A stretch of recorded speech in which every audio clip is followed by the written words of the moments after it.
How's it going? Oh, yes. You have to absorb all the sunlight. I'm so deficient. If you saw me in real life, I'd be so pale. I'm almost like a vampire. I need to just absorb the sun's rays. Come to me, sun. Got some tea too.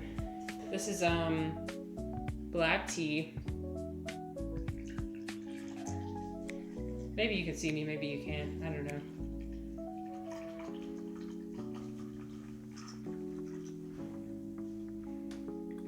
Anyways, I hope that everybody's having a fantastic Friday so far.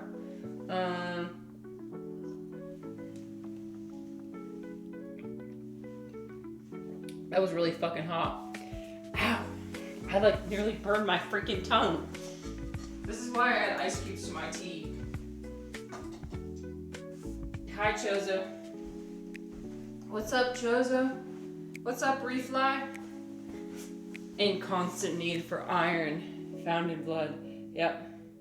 Where they're gone? Wait, why are they gone? Oh, I turned it off. Sorry, I forgot. I turned it off for my gingerbread house thing because I did my cooking setup, and so that's why. My bad. I'll turn it back on once I'm back at my other setup. I'm just absorbing this. I'm gonna put my face in the sun. Actually, we're gonna do some stretches. We lay down in the sun. Yes. I've been so desperate for any sort of sunlight. You gotta really enjoy it while you have it, you know what I mean? Okay. Oh, nope, I can't do that.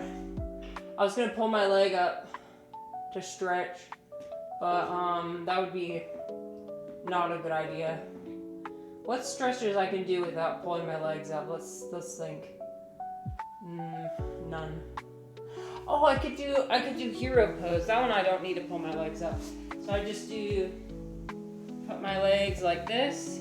And if you can't sit your ass all the way on the floor, then you cannot do this pose. No, you may not. But if you can, like me, then you can come all the way down. Yeah. Ah. Hi. She likes smelling. I promise we're not doing anything weird. She just likes smelling my breath. She hasn't seen me for the past couple of days. We just barely got back from my parents' house. She likes smelling my breath. She likes to know. She likes to know what I ate. Anyways, I hope you guys have had a relaxing few days. Wait, tell me, what have you been doing? What have you been up to? Toby has a little crumb of poop that's sticking out of her butt, and it really bothers me because it's gonna fall out at some point. Okay, let me read my chat. This isn't that kind of platform. I know. Yep. Hey, no, don't attack me. Toby. You love me, right? Oh, look, she loves me. See, she loves me. I love you. Come back. Come back. Oh, okay. That's fine too, I guess. Alright, to get out of it, you should use don't just like use your abs. You gotta use your arms to push yourself out of it.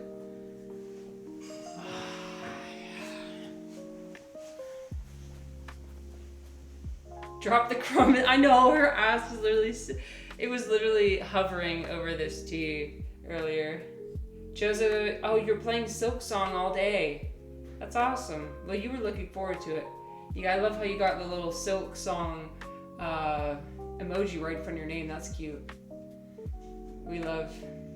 I've seen some playthroughs of Silk Song. It's not exactly like my type of game, but I can appreciate like the art style and the love and care put into it. So, yeah. CAT stands for cat's ass tea. Yeah, exactly.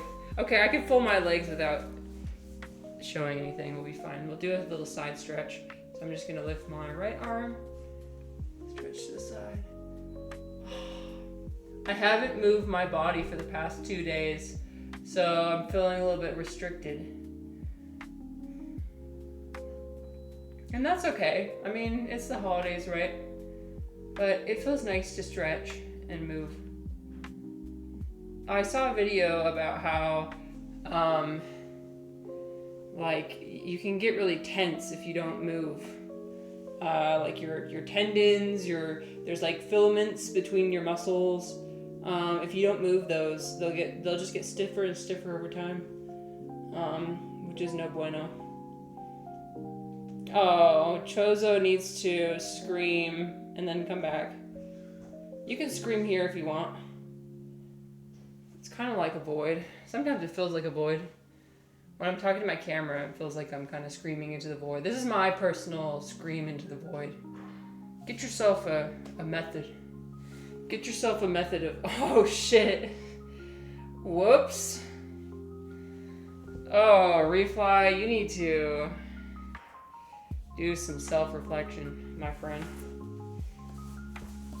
Alright, we'll come back to our setup now. I just thought I would, welcome the sun while it's here. What's our topic for today? Hopefully you could hear me that whole time. Here's my microphone. I'm picking up very slowly so I don't shatter anybody's ears. Okay, put it back. Put it right there. Yep. Oh, you just got a close up of my shirt. I love that. I forgot the camera was pointed that way. Whatever, it's fine. I don't care. God. We're back.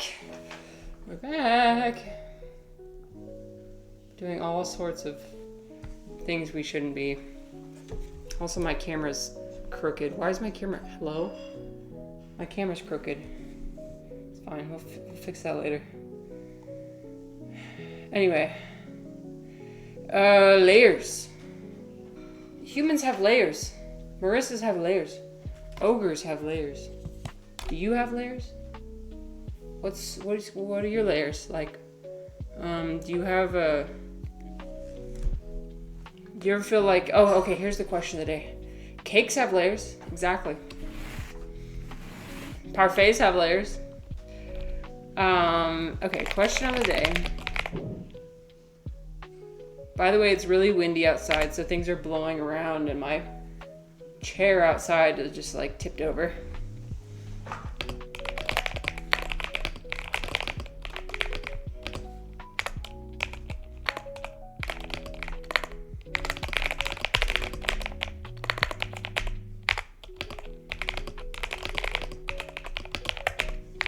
There. Before we step into the onion subject, we need to watch the mandatory video. Oh dear. Alright, open a new tab. I'm not opening it on my display capture. Oh, the onion video. Onion. Wait, let me stop my music. How do we dice an onion? Big onion. Look at that. Onion. To the good onion. Good onion is a heavy onion. This is a 6-pound onion. It's also an onion where the onion is put. This is the tip of the onion. The onion is not the knife around the onion. Remove the pepper skin of the onion. Dice an onion. An onion. Onion. Cut the onion in half on the onion. An onion. Then the onion with onion. Onion right here. Onion. The onion. Do you ever say a word so many times it doesn't sound like the same word anymore? Yeah, that's what that is. I love that video.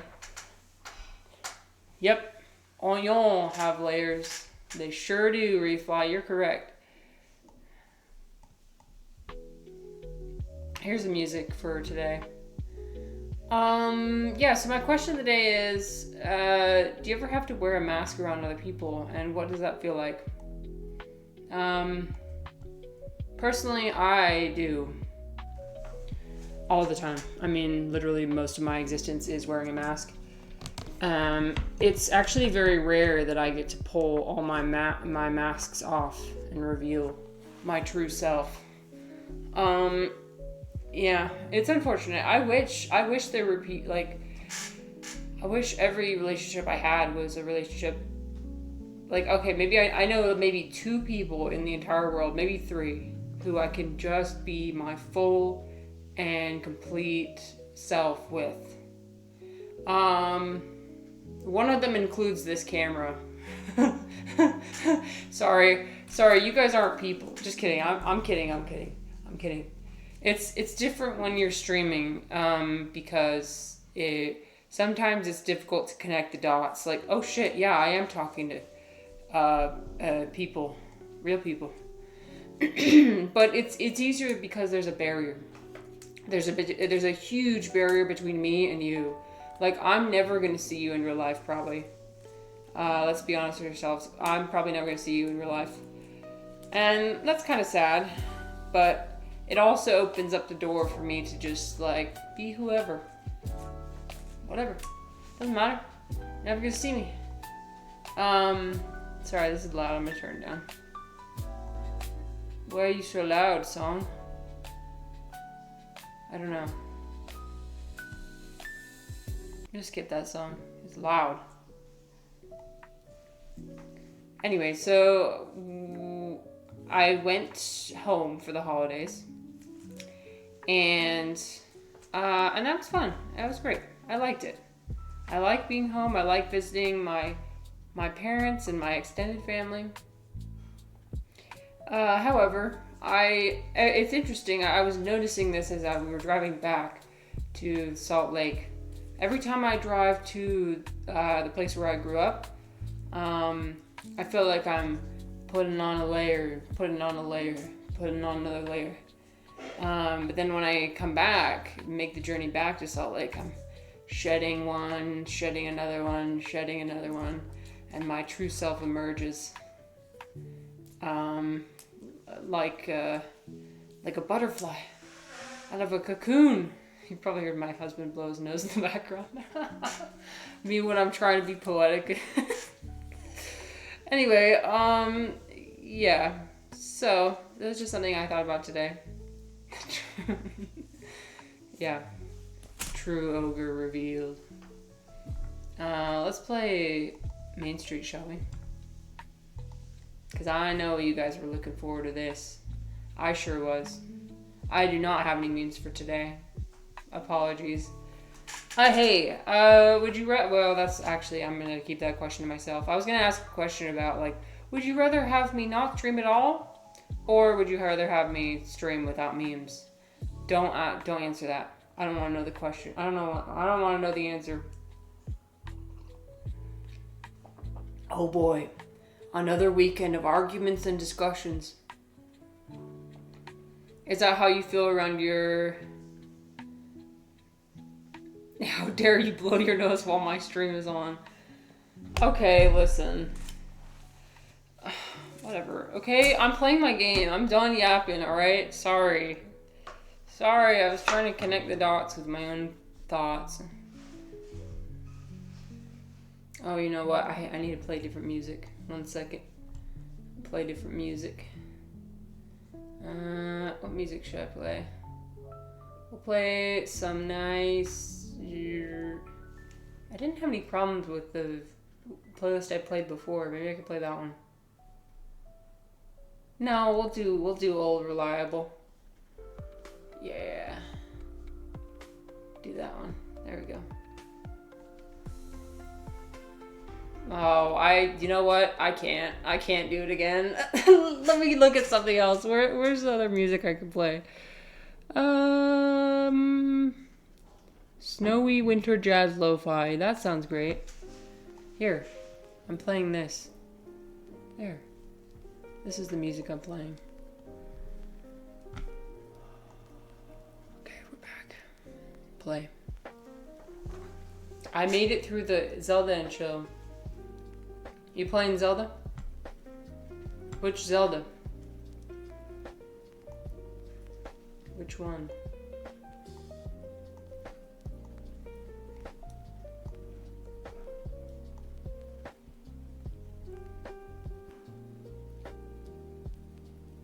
It's the name of an album. Oh, did you see it on my thing? Okay, the thing with that though, Chozo, is that is on very copyright territory. This one I don't know the origin of, and there's a high chance that unfortunately there's a high chance it was made with AI though, which I don't like. I would love Zelda music, but I think we are unable to do that. without getting in trouble.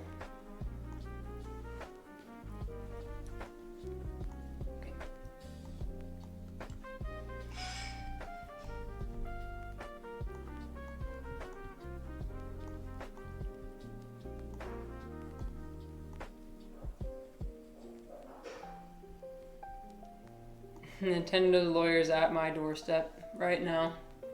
They're coming for me.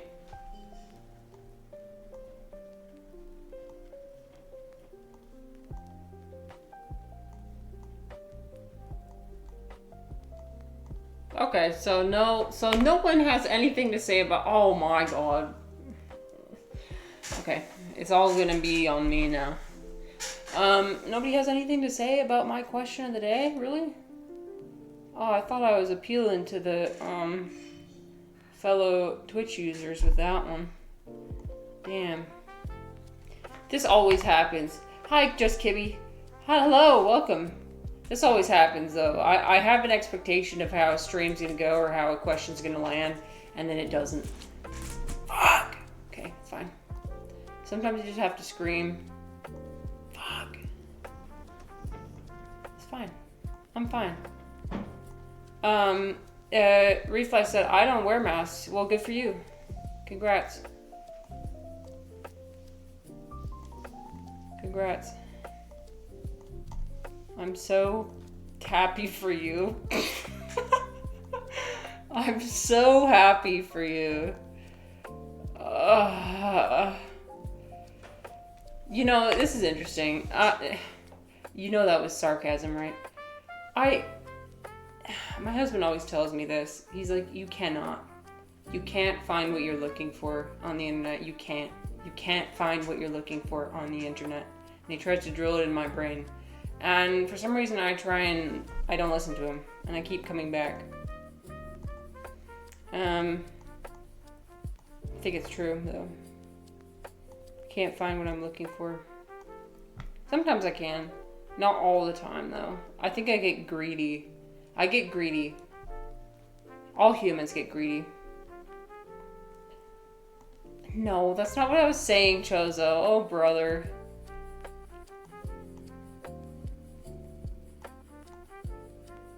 Let's talk about that, shall we? Let's unpack that.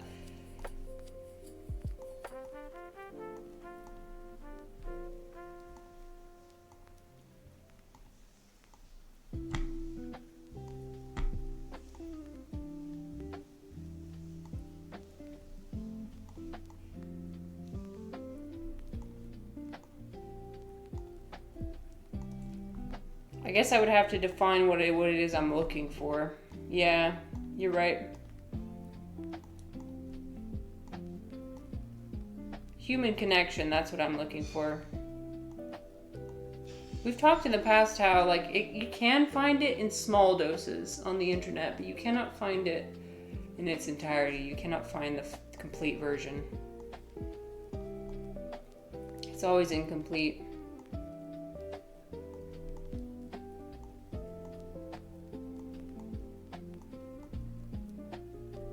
Can you even find the complete version in real life? Absolutely. Absolutely you can. In my opinion. Okay, let me...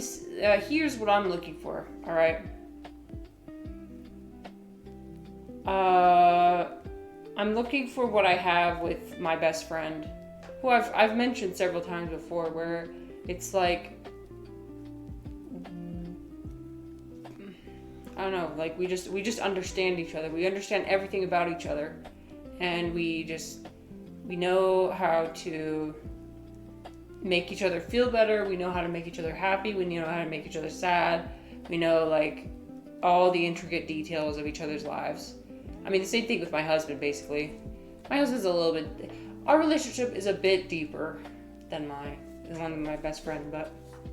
I mean, it's kind of required. But, I don't know, like... There's certain, like...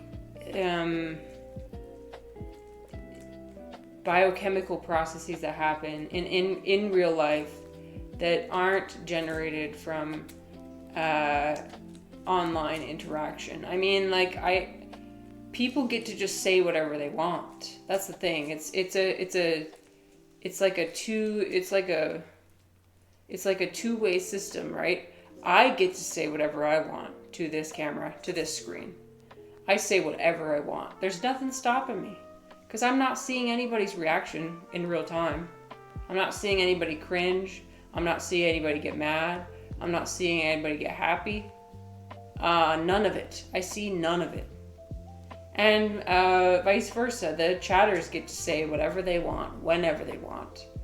And there's no barrier there. And I think that's a great help for sure. Especially for people like me who have like social anxiety and don't get to share a lot of ourselves in real life. But something is lost for sure. Joseph said, I'm looking for something I already have. Yeah, but more of it. Yeah, I would say that. Rifa said, voice chat now mandatory. I'm gonna become one of those giant Discord call streamers. You know what I mean? You know what I'm talking about? No, I know those are. Some people like them. I think they're mostly for the streamer and not for the chatters. That's my 2 cents. Because they can become a lot. It's like this one giant voice call, which can become very chaotic very fast.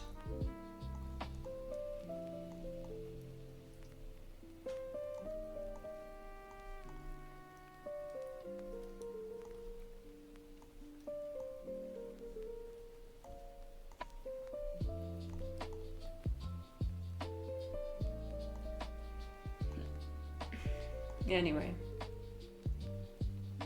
let's just focus on our game. I want to see if I could finish the game today. We'll see.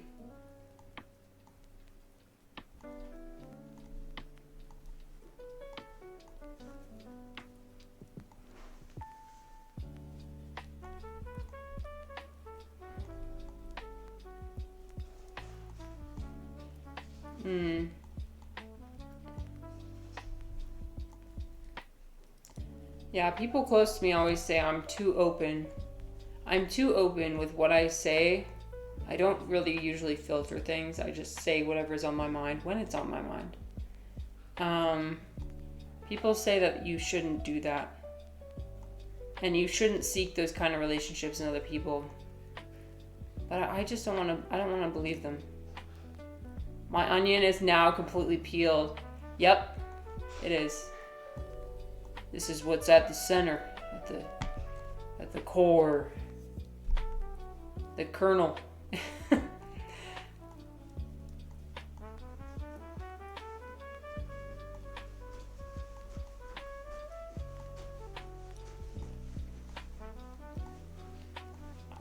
There's not really. Oh, hi. How's it going? Sorry, my husband just came upstairs. The stem cell of the onion completely exposed. Yep, exactly.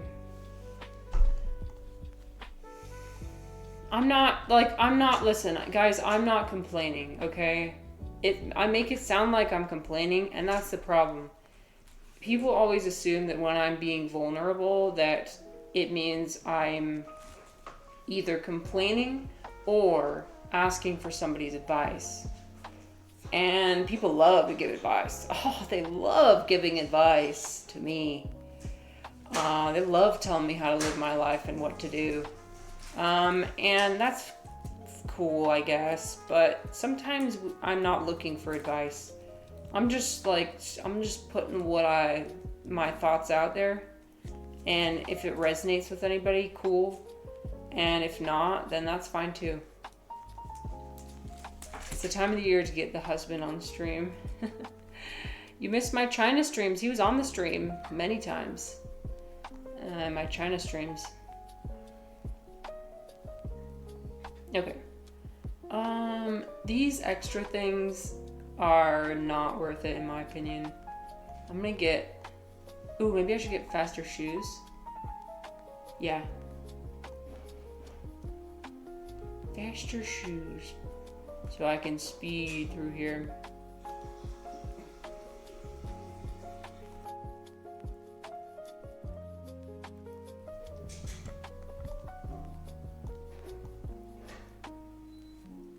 Missed them.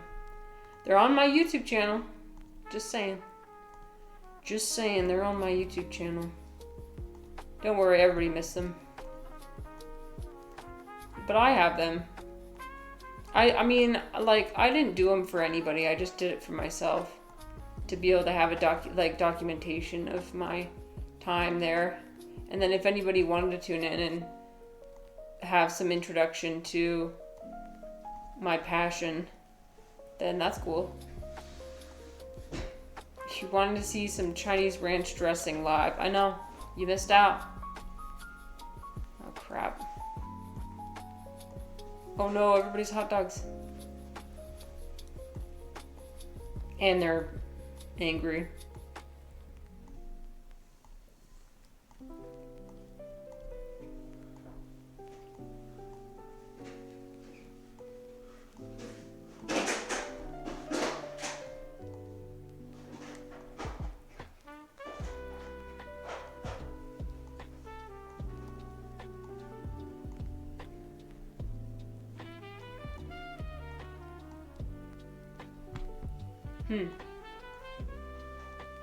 Yeah, he's doing some stuff in the background.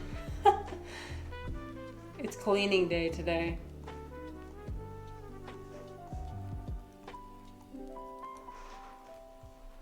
To be honest, I'm not sure why I decided to stream today. I think it's because I usually stream on Fridays. So why not? I might not continue. I don't know. There's sirens going off outside. I want to peel my pomelos. I got my pomelos here. I was gonna peel them on stream, but I was like, okay, that might be too messy. Look at my pomelo. I got some pomelos I need to peel today because they're very fragrant. They're very they smell so citrusy. I know, right? Just the right size. They're just the right size.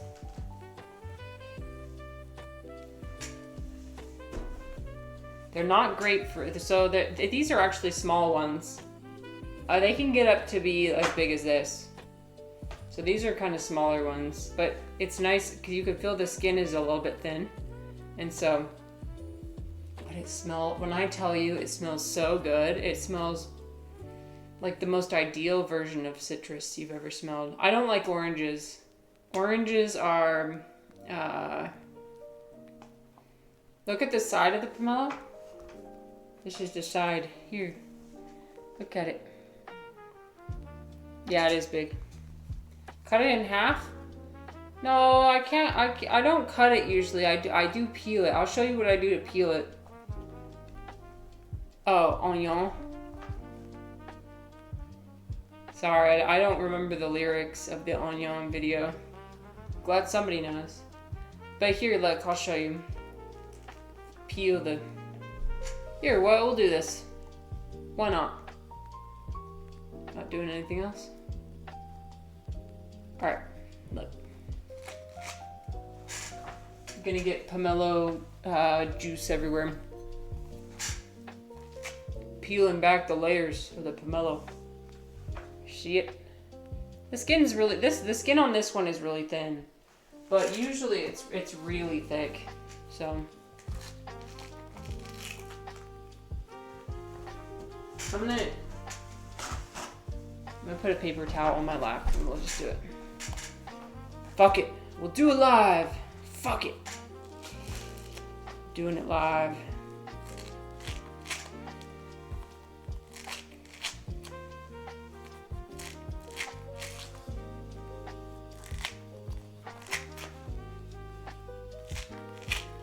So I just usually peel, it's super easy to peel off with your hands.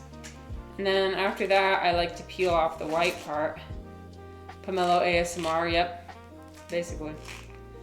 Mods, change the category to ASMR.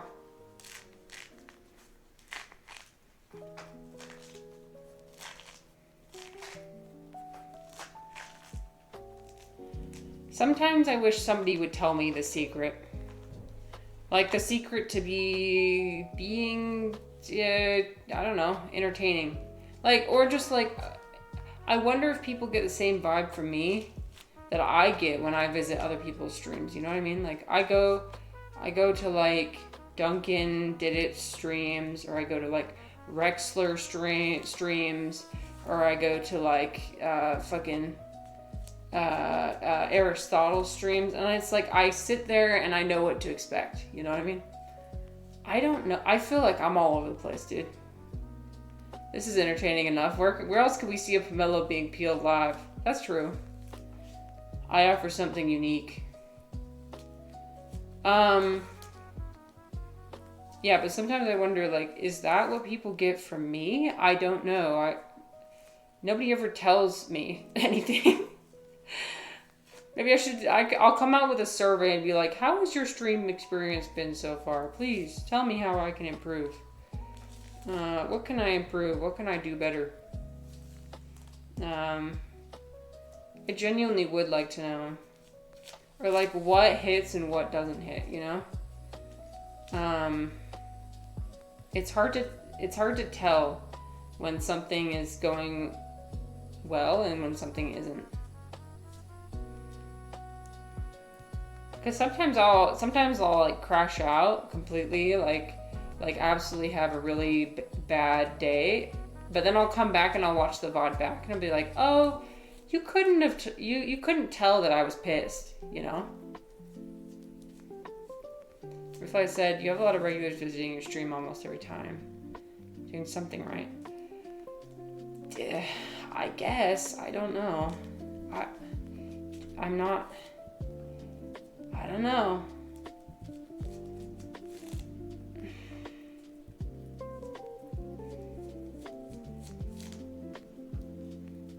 I want to find the right like formula, the right like is there even a goal for me? Well, like obviously in the past I had the goal of like I know what streamers I want to be like, right?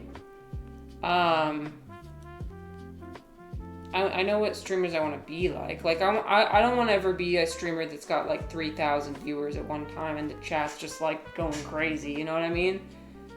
I don't like that. But like I will be honest with you. Like I do depend on. It's really hard to like stay motivated or like not feel shitty about myself when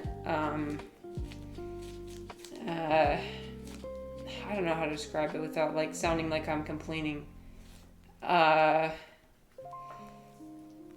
It's hard to keep my confidence when I don't have the right feedback, and that's just something I have to work on. I'm trying to get better at it. In the past, it was a lot more obvious when I was like, okay, I'm having a bad time. Hopefully I had it better now, but now that I say that, I don't know if... No feedback is usually good feedback. Right. Alright. We're violating the...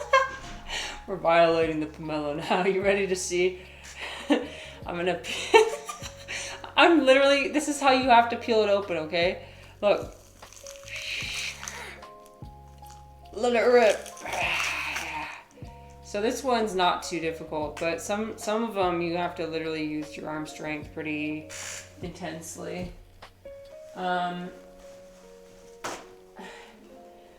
get into moods. I don't know if you guys get into moods like this where I feel like everybody's out to get me. Like I feel that all the fucking time. I'm like, everybody's out to get me. Everyone's against me. I gotta protect myself. I gotta be defensive. And I know when I get in that state, that's when I'm not being helpful. Sometimes it's hard not to, though. Okay, look. Okay, I'm gonna turn the camera down so you can see what I'm doing. I'm gonna put I'm peeling it into I usually peel it into a dish like this.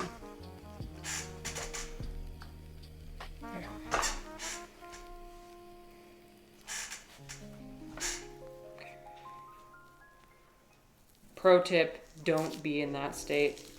Yeah, I know. Only people with bad intentions would be out to get you. I know. I just don't know I don't know what triggers it, honestly. I think it's when I realize that I'm not in control.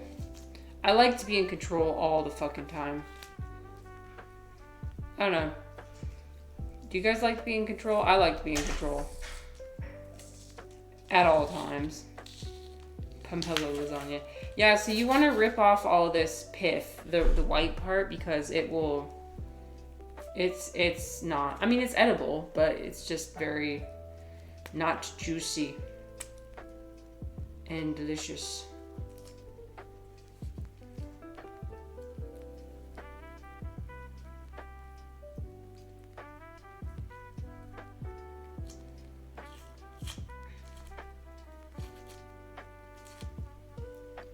Sometimes I get in a state too where it's like, okay, well, if I fail at this one thing, that means I've failed at everything.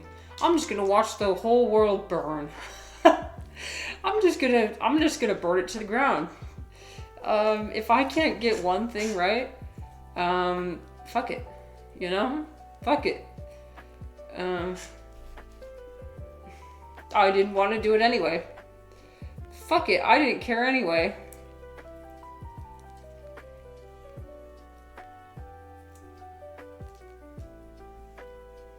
Me when I approach something with minimal effort and then get disappointed when it doesn't turn out.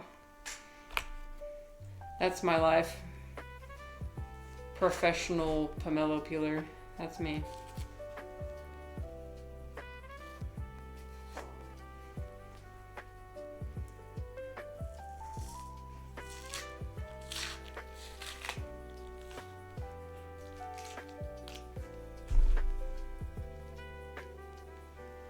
So I'm not using one of my more professional techniques, which is to use my teeth to bite it off, because you know, you guys would be appalled by how much bio contamination occurs with my own food,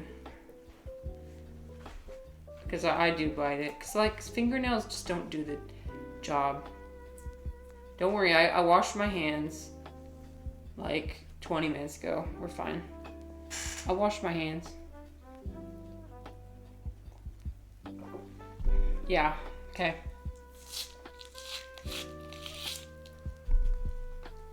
Here's the technique. Mods, add an 18 plus label. Oh, come on, it's not. I just take it like this and I just go.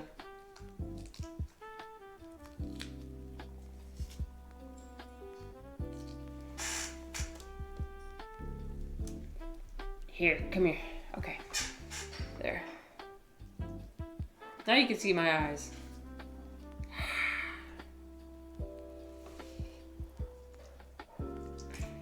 Oh no! And if I break a piece off and it's not perfect, then I just get to eat it.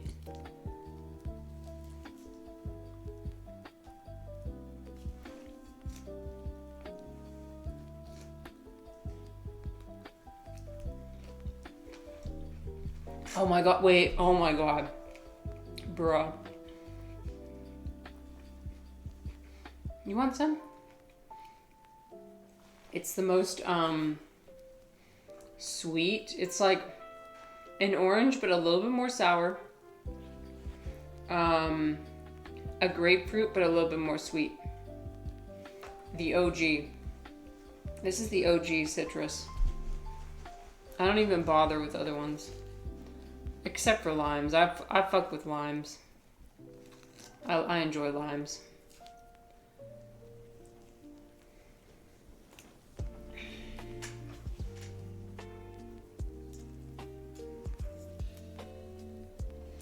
Anyways, so this is me without any layers.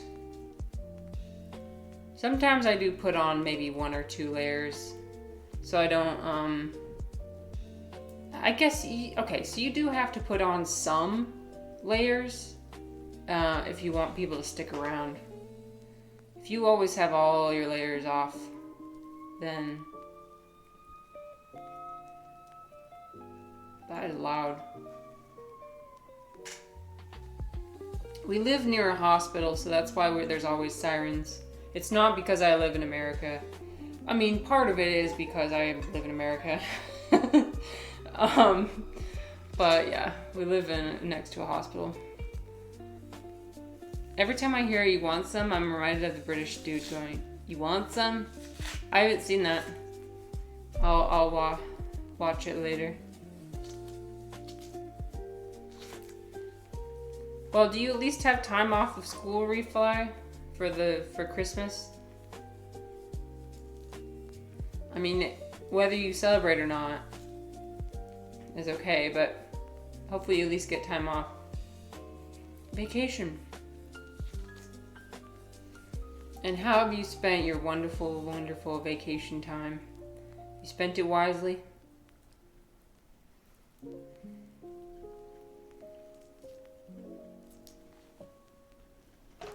You know, I've noticed there's some people who are good at doing nothing and there's other people who are not.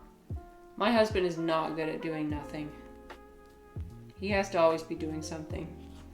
Like with his hands, he has to always be working, he has to be building something.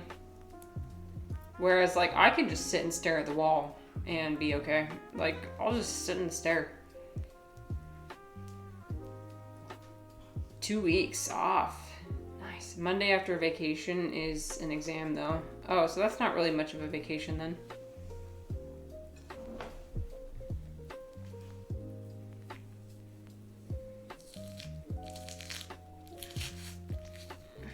We're playing games and demos right now. That's what category I'm in, by the way.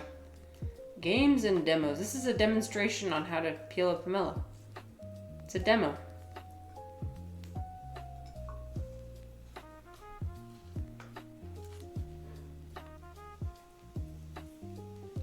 You know, I was originally going to start streaming and just be peeling a pomelo the whole time, but I was like, nah, that's boring.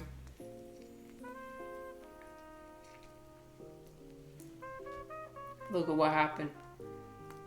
What's my favorite kind of wall to stare at? The ceiling. I guess that's not a wall. Fuck. That one. The one on the ceiling. Because it's got all the really cool patterns. That's my favorite. That's my family's favorite activity is staring at each other though. Ceiling reveal when I can't show you.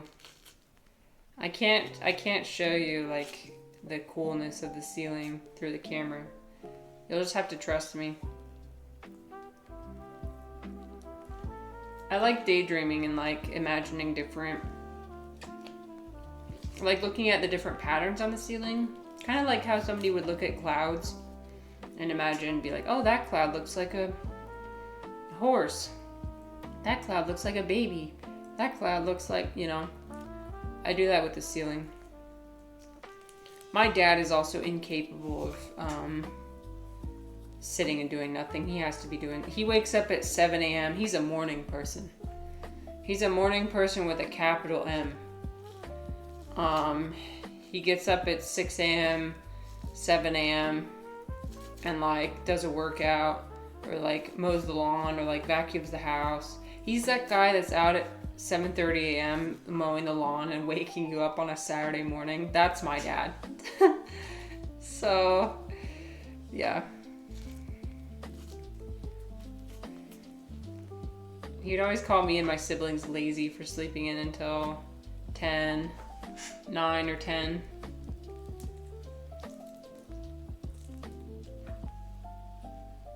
He's like, I've accomplished so much already today. How are you still in bed? It's like, okay, but you went to bed at 9 and I went to bed at midnight, so we are not the same. Thanks, Dad. My dad's special. I love him. I love my dad, but he's his own special kind of special.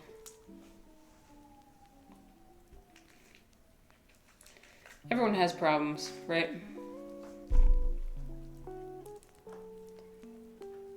Okay. I don't like these ones. This one has like a spine on it. Spine's difficult to peel off. I'm ripping the spines off of the pomelo. That's brutal. Poor pomelo didn't deserve that. They're so tasty though.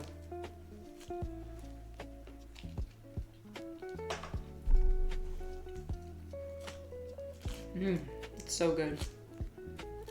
And I love how all the segments stay together. I prefer my pomelos like people. Spine. No, I prefer the opposite. I prefer people that have spines.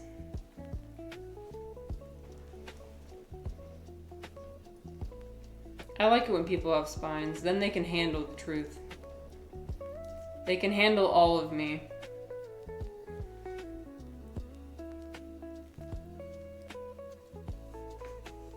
But can I handle all of everyone else?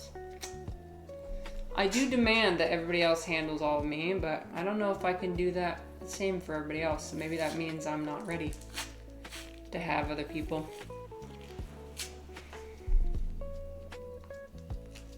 It's just like how I was talking about how my best friend, like if she sent me a message like the one she sent to my other friend, where she just ripped him a new asshole, like would I be able to take that and be like, okay, you're upset.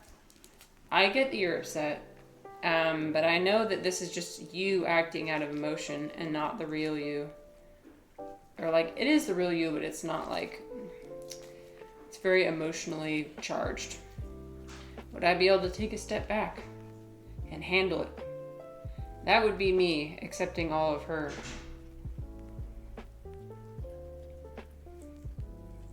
I think like accepting all of another person is when they literally unleash the worst they have at you.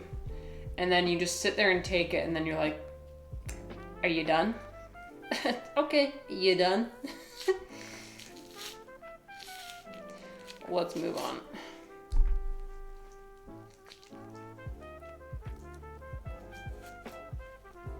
Do you feel better now that you got all that out?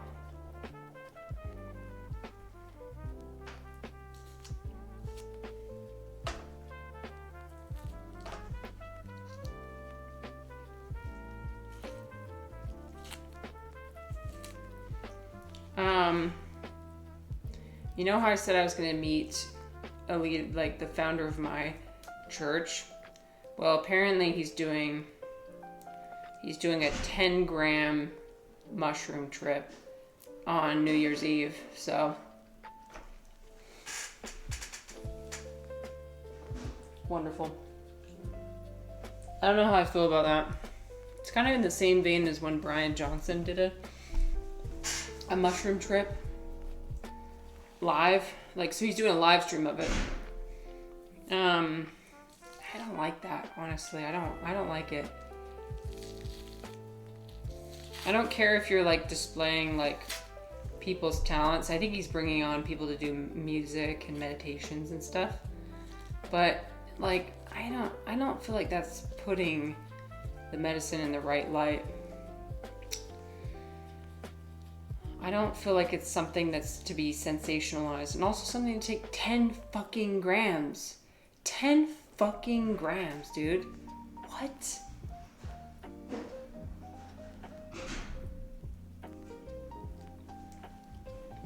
I'm not judging people. I'm not judging people and their choices.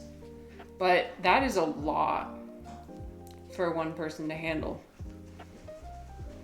And you know, there comes a point where the therapeutic benefit of something is definitely comes into question. Like, okay, is this really still helping you, or, you know, it only goes so far. The utility, you can only get so much utility out of it before I don't know. So much, well, therapeutic benefit. Oh shit, no, I just dropped it on the floor. Fuck.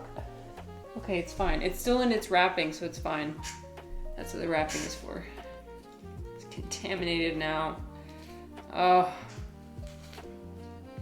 Refly said, everybody can take an excessive amount of a substance. Yeah, and I'm not trying to stop anybody. If that's what you want to do. Okay. Time for mutiny in the church. Well, the church is all about, like, there's no hierarchy. There's nobody telling you what to do or how to do it. And so I guess by me judging him and his actions, that would not be very... People would need to mutinize against me. They'd need to throw me out, because that's not me. Oh. Oh, Refly said, oh, yeah. Oh, I get it. Anybody can do that. It's not something you need to showcase. Well, that's what I'm critical of, is the action. I'm not critical of the person, I'm critical of the action, because, like, what effect are you intending? Hi, Dom. Hi, Dom, welcome. We're talking about my church leader doing a 10-gram mushroom trip. Yeah. Exactly, Dom. Don't hate the sinner, hate the sin. And I think it's okay to criticize people's actions, right? It's okay to criticize people's actions, just not them as a person.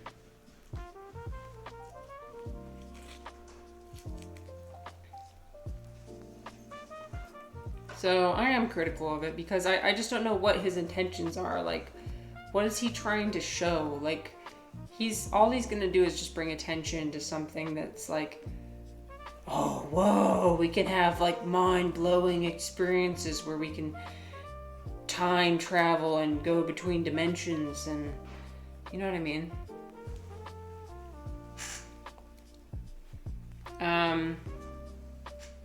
I'm peeling a pomelo. You see this fruit behind me? That's a pomelo. It's a giant citrus fruit. 10 grams is a lot. That's a lot. That's like,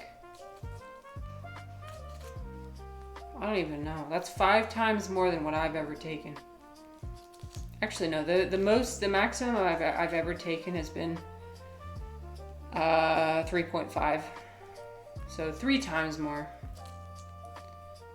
Which I can't even imagine. But yeah, New Year's Eve celebration. Refly said, you should be able to criticize one's own actions. Yeah, I mean, I feel like I do that all the time with myself, right? I hope that's what I'm doing. Okay. Pomelo number 2. Why not do pomelo number 2 while we're on a roll? Dom says, I only did mushrooms once on a microdose. Oh, yeah. Ruthless said, I wouldn't be surprised if it doesn't even have an extra effect anymore. Actually, you know what, you guys? Let us, after this, watch this really cool YouTube video that does, like, a demonstration of the effects of every dose. I think I should be okay to... It's educational, okay? It's educational. Because I found like a simulator of like psychedelics at different levels and what it would look like, and it's the most accurate I've ever found. Dom says the most LSD I did was 2,000 weed with that. Weed on top of that sounds insane, to be honest. Mods, set the category to educational, but also set the category to 18 plus. 18 plus for sure. Yeah, I might switch the category to 18 plus, to be honest. I mean, I watched these videos before I got into the whole thing. Use that pomelo skin as a hat. Will it fit? It's gonna get its... I have to go to a dinner later. I can't put it on my hat. head because it's gonna get the little pits all over my... You can imagine it though in your mind. Dom says it's nearly 2026. Weed is basically coffee. Okay, yeah, you're right. I don't know. Dom, I don't know what's allowed on Twitch and what isn't. It's so hard to know. I'm happy to talk I'm personally happy to talk about it all day. But, I don't know. But I know that cannabis for medical purposes is definitely legalized here in Utah. Like people can get medical cards and get cannabis anytime they want. I think they're trying to legalize recreational as well. But that process has been slow. But we just barely, like in the past 5 years, legalized medical cannabis. You need some advice from two of the deepest philosophers that I know. Me and Dom. Okay, but there might be an ad coming soon, Refly. Let me know if you get an ad and we'll wait, but I would love to give you advice. Feel free to ask anything.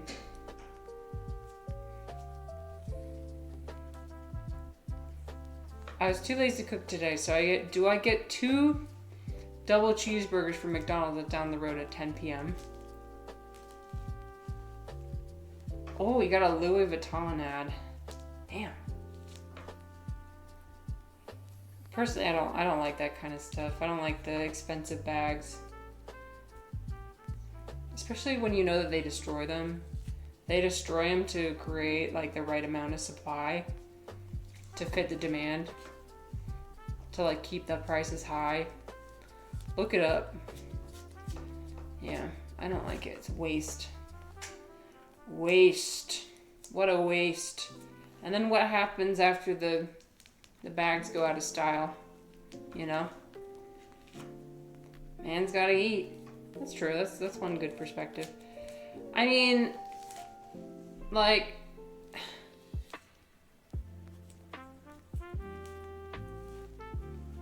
there's probably not anything else that's open, right, Refly? If you haven't eaten yet, then you should eat. You should prioritize eating. Only pomelo peelers are able to avoid Louis. No, I would never buy a Louis Vuitton. No, thank you. Disgusting. Okay, you ready? I'm gonna violate the pomelo again. Here we go. Rip it open.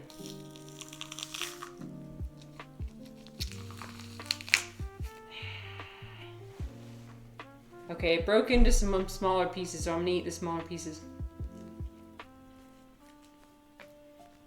Let me know when you guys are back. The most ethical thing to do is absorb nutrients from the moon. Wait, can you do that? Wait, Refly, I think Dom has some extra wisdom for us because what? Can you do that? Is that like the perineum sunning where you open up your asshole to the moonlight and let it in? Absorb the nutrients.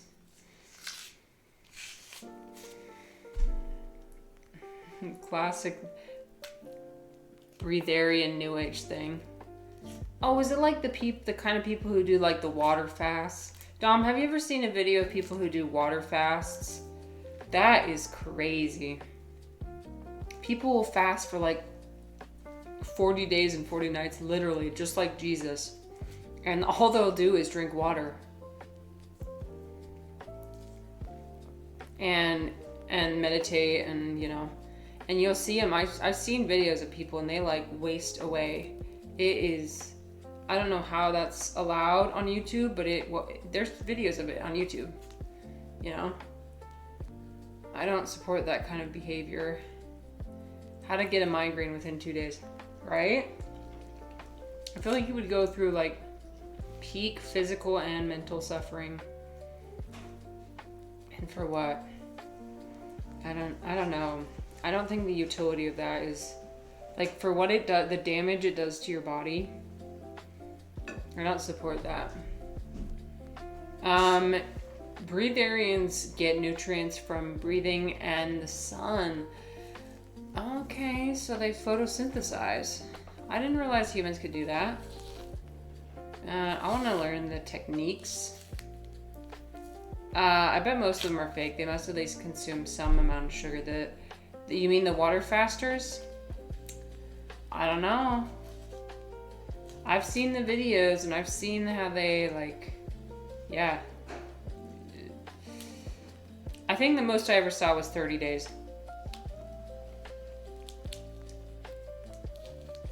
Maybe they consume juice or something. Because I feel like the human body cannot last that long. It's like those people that claim the super distilled elements in water makes it more effective. It's people that claim all sorts of stuff. Yeah.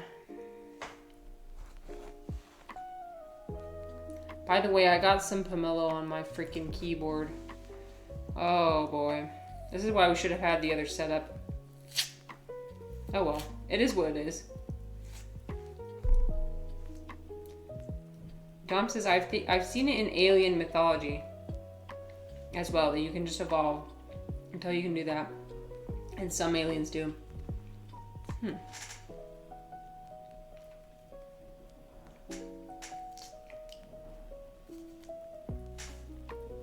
Don't some mushrooms photosynthesize? Like they consume, like they're decomposers, but I think some of them also photosynthesize. I could be wrong about that. Maybe mushrooms are the answers. The answer. Well, we definitely get vitamin D from the sun, and that's a necessary nutrient. So, I mean, we don't get it, but we're able to produce vitamin D within our own bodies because of sunlight. And that is very necessary, and you'll find out real quick. That's why I was sunbathing earlier, because I'm very low on vitamin D. It has so many effects on your health, like your mental health especially. Is everybody taking their vitamin D supplements? I mean, I'm not telling you what to do. I'm not a doctor, but am I a sun or a moon type of person? So, this is interesting. Because I actually I have 2 names picked out for my daughters, if I have 2 daughters. First one's going to be Iris, who is goddess of the rainbow. And then the second one is going to be Luna. Luna, which is the name of the moon. So I'd say the moon.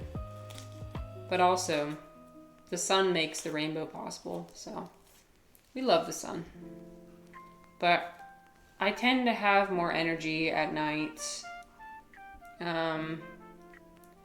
Although, I don't know, like, I like being outside during the day. I don't know. What about you? And like, what do you read into that? Like, what does it mean to be a sun type person?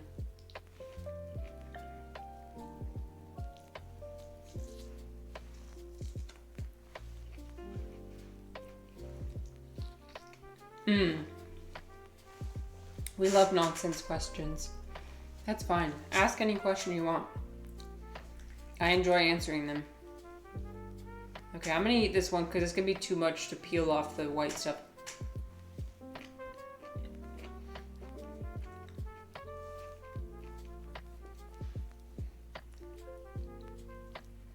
I like the moon. It's very calming to see at night. Am I a nonsense kind of person or not? I'm a nonsense kind of person. I embrace nonsense.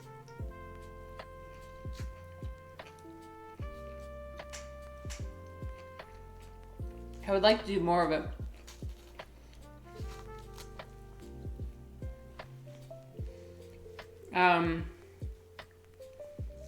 Yeah, I would like to embrace nonsense more in my life.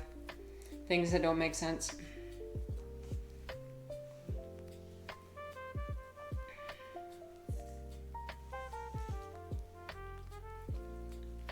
I guess one of the other streams I was having, I was complaining about not seeing anything that defies explanation. I guess nonsense is one of those things that defies explanation. So maybe that's what I need to lean into.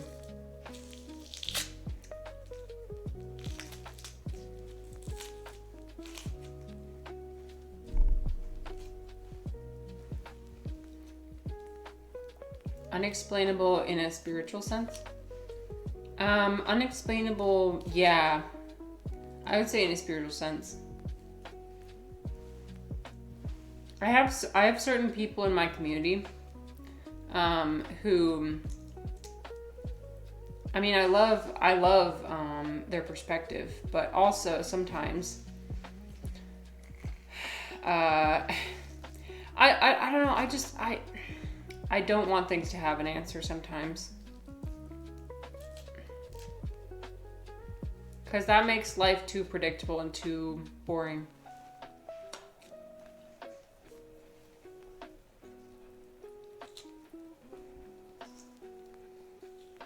I would like to think that man are not that special, right?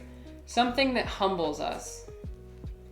That's why I want to see more things. I want to see more things that will humble us. Because we are not that special. I like how level 2 energy is peeling pomelos is set in the game. Well, okay, well, I told you that already. It is what it is. We don't know how to... we don't want to change the categories. It's too much work. Dom says, I think intrinsically knowledge is always partial.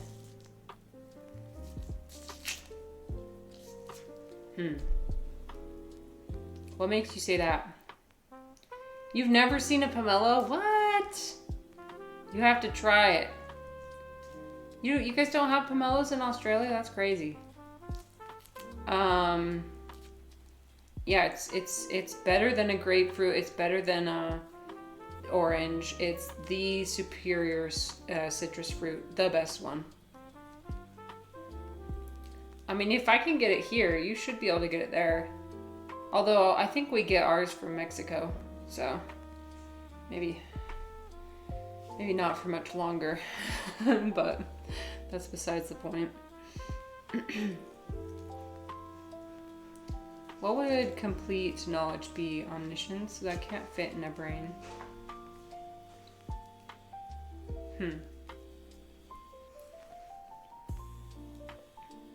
Well, I know that one of the words for samadhi, no, not samadhi, but maybe atma, is knowledge, self-knowledge. And that's perfect and complete. Like, enlightenment is perfect and complete knowledge. So I guess that's, according to your definitions, that would be the one time when you have perfect knowledge. No, he just closed the door. He's doing everything loud because he has headphones in. So he can't even if I tell him to be quiet, he won't be able to hear me.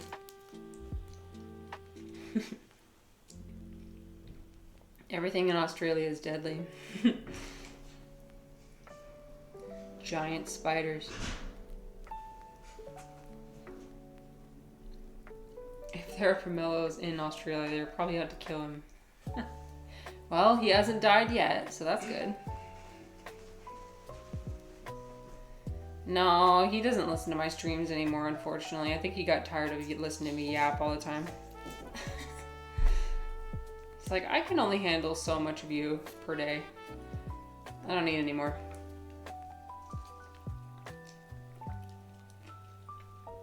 You prefer the negative definition of no ignorance.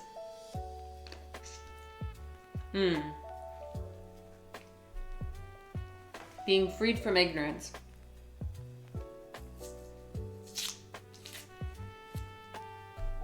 Yeah, I guess all knowledge is incomplete, right? Because our senses are incomplete.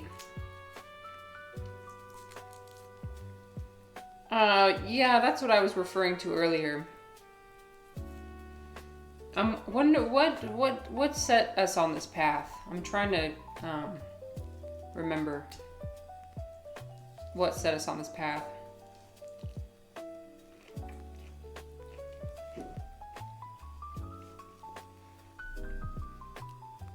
Of knowledge, finding perfect knowledge. I don't know, Dom, do you ever feel like you go round and around and around in a circle over and over? Thank you.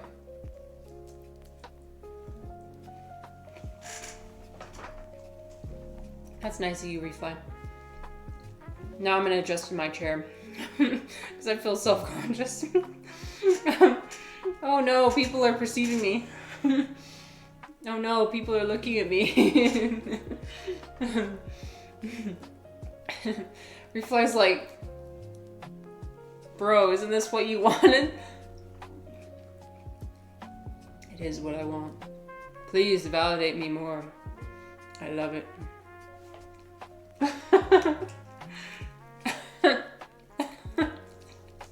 Sorry.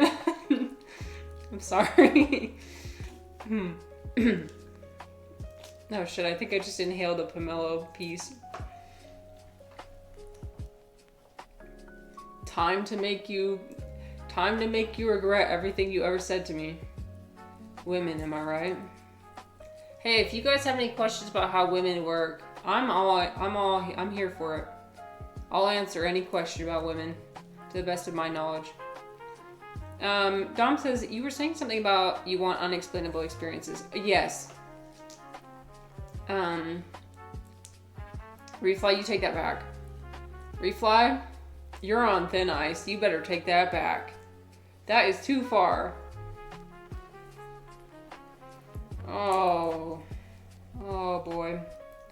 That's the thing about women on Twitch and women in any space is that sometimes like professional space, it feels like we are the representation of all women. One woman is a representation of all women. And we have to kind of always be like the ideal woman. Dom says, I think it's a long journey and the same patterns repeat. That's just life. I mean, yeah, you're right. We get caught up in mundanity over and over.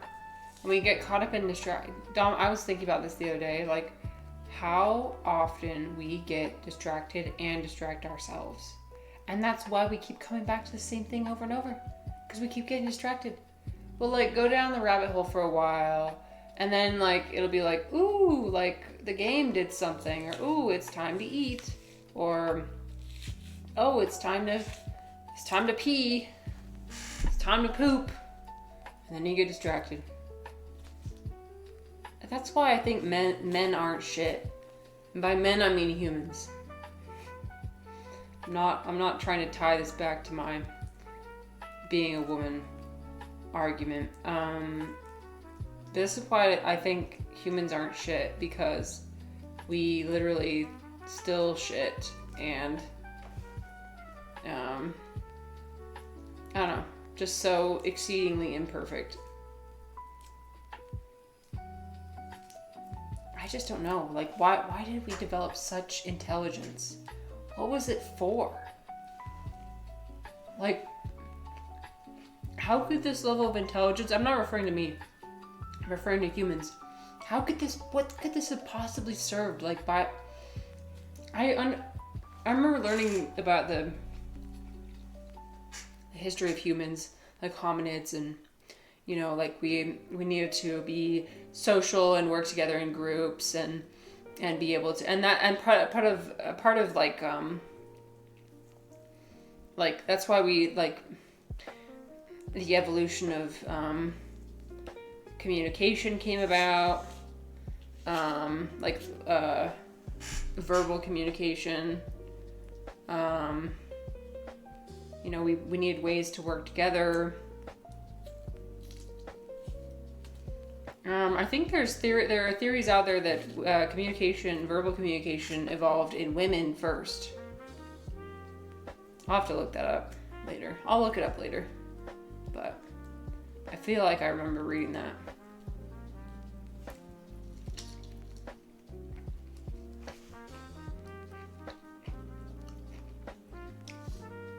I know it was a joke, Refly. I was joking too. Sorry. I know it was a joke. Have you guys seen me be genuinely mad? I feel like I've never been genuinely mad on my stream before. I feel like I've been genuinely sad before. A tiny, tiny little glimpse. What you guys got that one time that I cried on stream was like a tiny little of the sadness that I contain within myself. That's not what I mean. But yeah, I don't think okay, Crash Bandicoot was when I was probably expressing genuine anger. So pissed. I was so mad. Actually, Crying Marissa also arose when I was playing Crash Bandicoot. It really brings out the worst in me. That game brings out the absolute worst. No, it's okay. Emotions. Backseat cooking also makes you mad. Oh, that was another one. Yeah, that was genuine anger. Yep. Just kidding. We've experienced that before. Yeah, we've experienced that. Don't deal with it in the best way.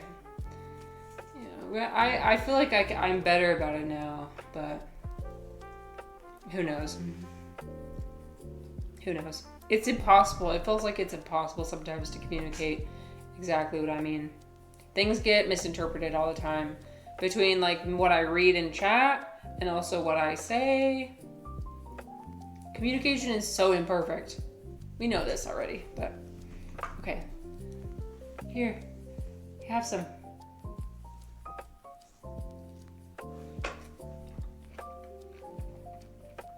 Just kidding, it's mine.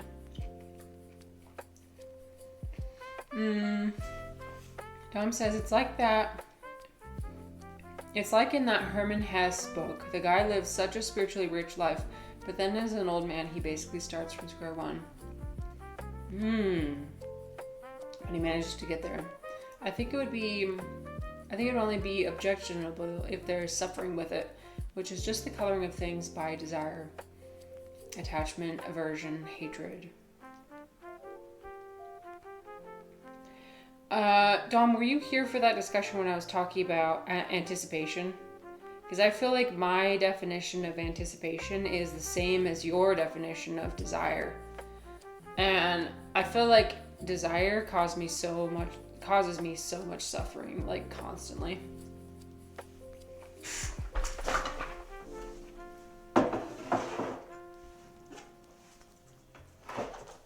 Yeah, I think actually desire is a better word. Alright, I'm gonna go put this in the fridge. I'll be right back. I'm gonna go put this in the fridge and I'm gonna wash my hands. So I'll see you in a second, okay? Be right back. Let me take out my headphone.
put our thing back up here. And let's continue our game, shall we? Our little pomelo peeling session has concluded.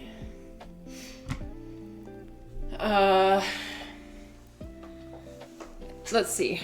It can be hard to communicate in this medium because I have to think hard to type, but the streamer is talking at the same time and easy to not hear them. Sorry, I didn't mean to cough. Yeah, this medium is very, I don't know why I chose this medium of all mediums. I don't know. This is going back to like what I was talking about earlier when I was complaining. Hi, beautiful. I'm so sorry. My hands were wet. She did not like that. I'm so sorry. You did not like that, did you? Hi.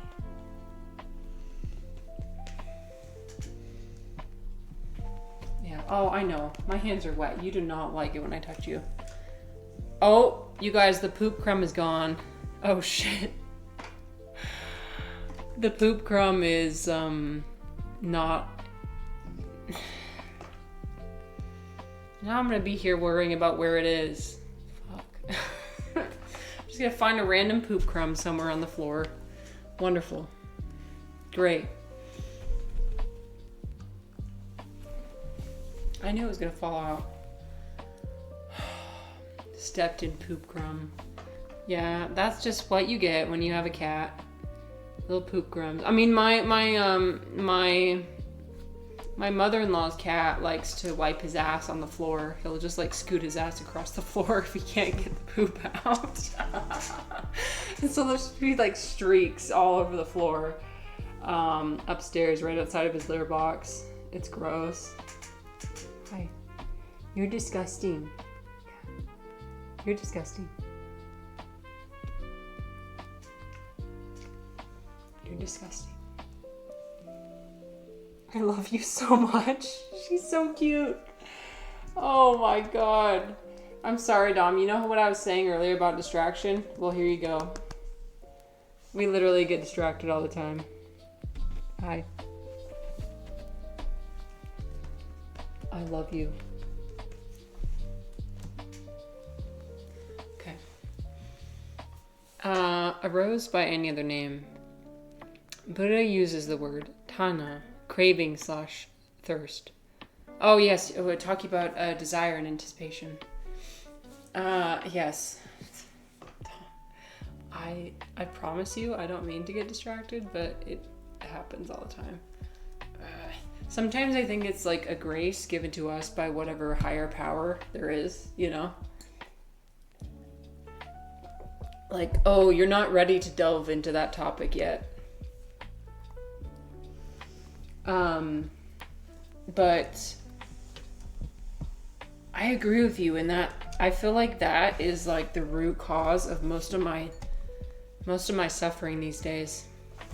She just disconnected my freaking, oh my god. She disconnected my monitor. 1 second. We're delving into topics we're not supposed to be. Talking about topics we're not supposed to be talking about. Okay. Everything's fine. Moving everything back. My setup got destroyed, but that's fine. When you crave to not just wanting something, but wanting to be free of something, then it becomes super broad. Yeah, what happens then, right? Because, I mean, you want to be free from suffering, and that's a craving. It goes back to that meme I shared where it was like, I want to be enlightened. There's a student sitting next to the Buddha, and he's like, I want to be enlightened. And the Buddha reaches over and crosses out, I want to be. And then he's like, there. There. You're enlightened. Congrats. Stop wanting to be. Stop wanting. Let's think of an example, shall we, Dom? So earlier in the stream today, I had an idea of how things were gonna go. This happens every time, like without fail. I will come into the stream, say certain things, maybe have something planned. Today I didn't even have anything planned. I just like, it went off the rails already. I have an idea for how things are gonna go. And I have the desire for how things are gonna go. And then when they don't go that way, then I get really upset. And then I make things worse for myself because I'm upset. So I then create more suffering on top of the other suffering that I was already experiencing. It like compounds. It compounds. Oh my God. It's like an endless cycle. I can't get rid of it. I can't escape it. How do we be free from desire? How do we be free from wanting things? I don't know the answer. I don't. The expecting is like another layer, right? Yeah. Driven by some other desire. It's all driven by desire.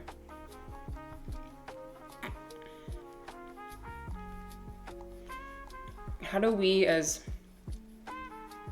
biological organisms free ourselves from desire?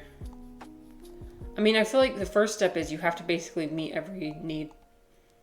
Like, that's the first step. And then after that, you have to meet every mental need. And then after that, you'll find the answer.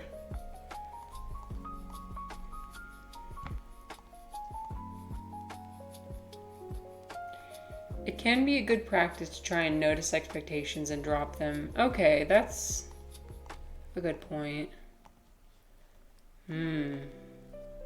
Noticing expectations and dropping them. Right. Well, what I could have done, and actually what I was wanting to do, was just like end the stream. I actually did. I wanted to end it. And I feel like that would be probably worse than... I don't know.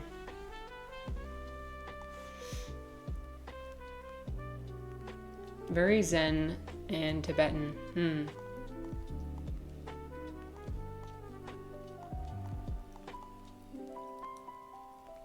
Oh no, I was not feeling it earlier. But now I'm feeling it. But I think it's because I recognized that I was disappointed, and I addressed them, then I moved on. But did I create discomfort among myself and others? Absolutely. So that was, whoops.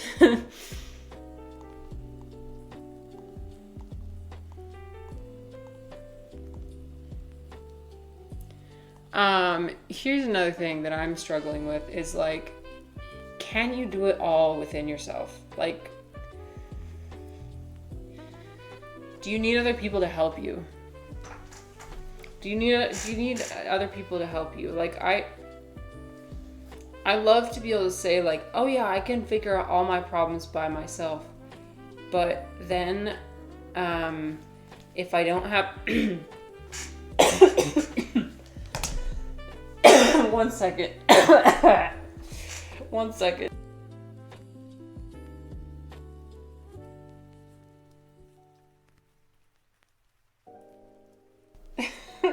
Refly said quick, compliment her about the dress to increase the... I'm so sorry, Refly.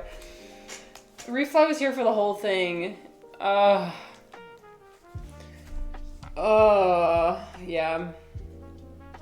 Refly was here for the entire thing. So he saw it all, and now he's like, okay, I think I found the solution. Let's just compliment her.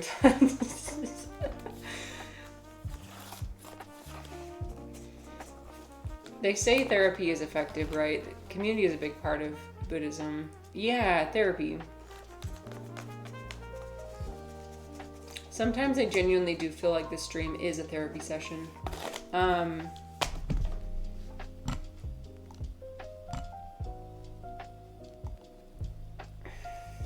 Like, and if so, like, do I just need therapy 24/7? Like, you know what I mean? Like, oh my God. I need to be talking to people all the time. I need to be unpacking my issues all the time. We'll let you in on a little secret. The secret is that I'm not taking any medications. I probably should be, but I refuse. So that's probably an explanation. And perhaps in the past, people got so much more community engagement than they get now. You know, like, like Dom, like, we're barely out of that. But now we have so much less community engagement than we've ever had in the past. And, like, you know, like, people are lonelier than ever. People are needing of human connection more than ever. And, like, I feel like that is why we are medicated more than ever. And especially here in America, we have a, like, huge prevalence of people on, like, just cocktail medication. I mean, my whole family basically is on, like, a cocktail of medications each. And I'm the exception. Sometimes I wonder, like, do they think I'm on medication? Because I have gotten better over time. I would say I'm better now than I was in the past, but I wonder if they wonder that. Because I think it is possible to get better without medication. In certain cases. I mean, in subclinical cases. For, like, the vast majority of cases.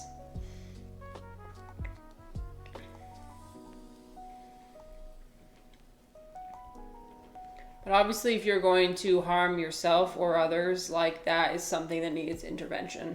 That's not something you can just handle on your own.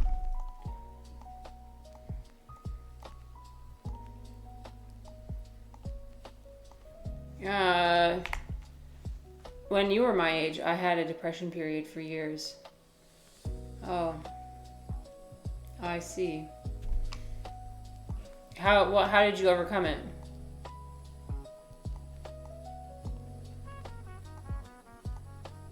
It's better to tackle it without meds for years than to just avoid it by using them. Yeah, I mean... Yeah. I tend to agree with you, Refly, but also I see Dom's comment, and it can be necessary and it can be overprescribed at the same time. I think in many cases it is something that isn't necessary. But it requires a lot of work and a lot of, like, difficult realizations, I guess. I mean, I don't think I would wish what I went through on other people, but I do, like, wish other people could come on the other side of it. I feel like people reach a point where you either have to adapt or die.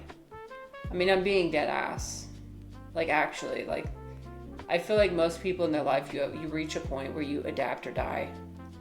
And obviously I hope everybody gets on the other side of that, adapting.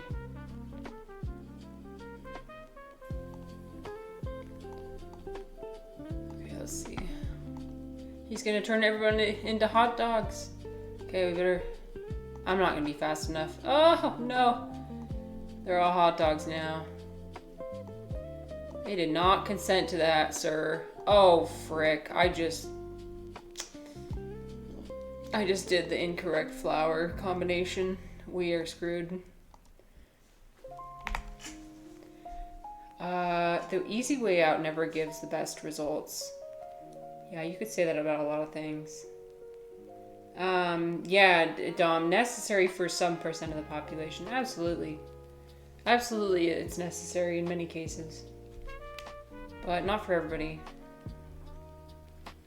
Like I took medication for a while, and I did not like the symptoms it gave me, and I also didn't like the emotional flatness that it made me experience. Like, I just felt like, and you're probably looking at me right now and you're like, wait, aren't you emotionally flat right now? It's like, girl, you have no idea. You think this is bad? Like, you gotta see the other. I would literally, like, look up my doctor's notes for when because I had I took Accutane and I had to see a doctor every month for that. And he would just write in his notes every time. He's like, patient has a flat affect. Patient obviously has depression. Patient, like, oh my God. Anyway. Okay, you know what? We're screwed. We can't do this level. We're gonna start over.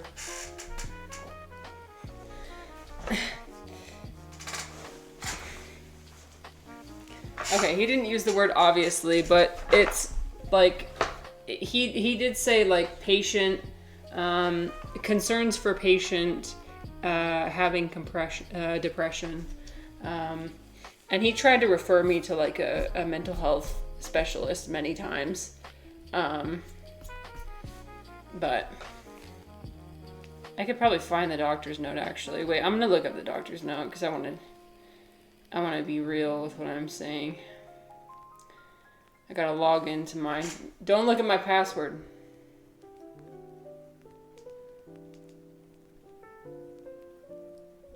Oops, what?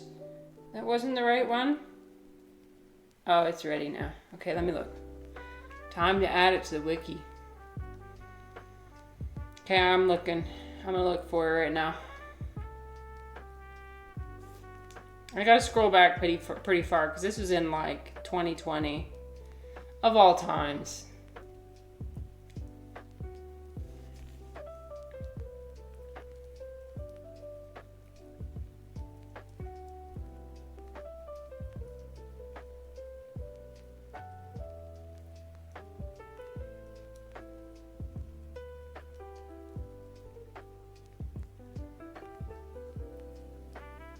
One second, I'm looking.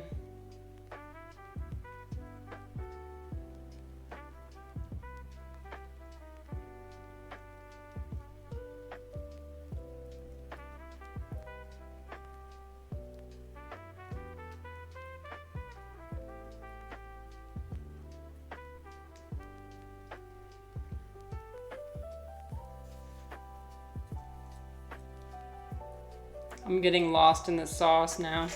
I'm just going down the rabbit hole. Does anybody like reading their doctor's notes that they write about you? Because it's like, ooh, I'm being perceived.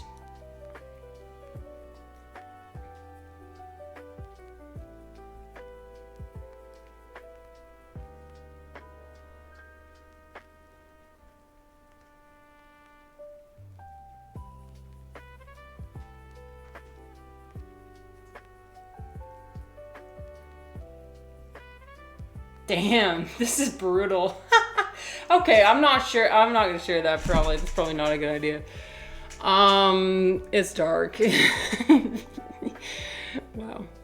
2020 and 2021 me was not having a good time. Side note, patient wears nice dresses. Thanks, Refly. Thanks, Refly. I feel better now. Yeah. I feel better now.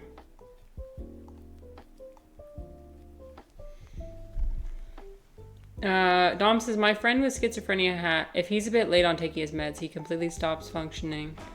Right. Yeah, and I have friends who like are bipolar and need medication for that. And, you know, they've truly like wreaked havoc on their own life because of that. And so the medication really helps them. And so in those cases, absolutely it's needed.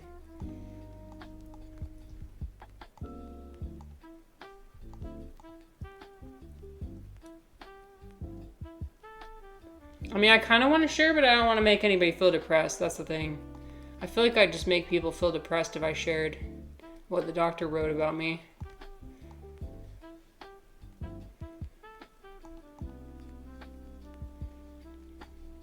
I'm mostly doing it to spare you guys. I'm doing it to spare everybody else.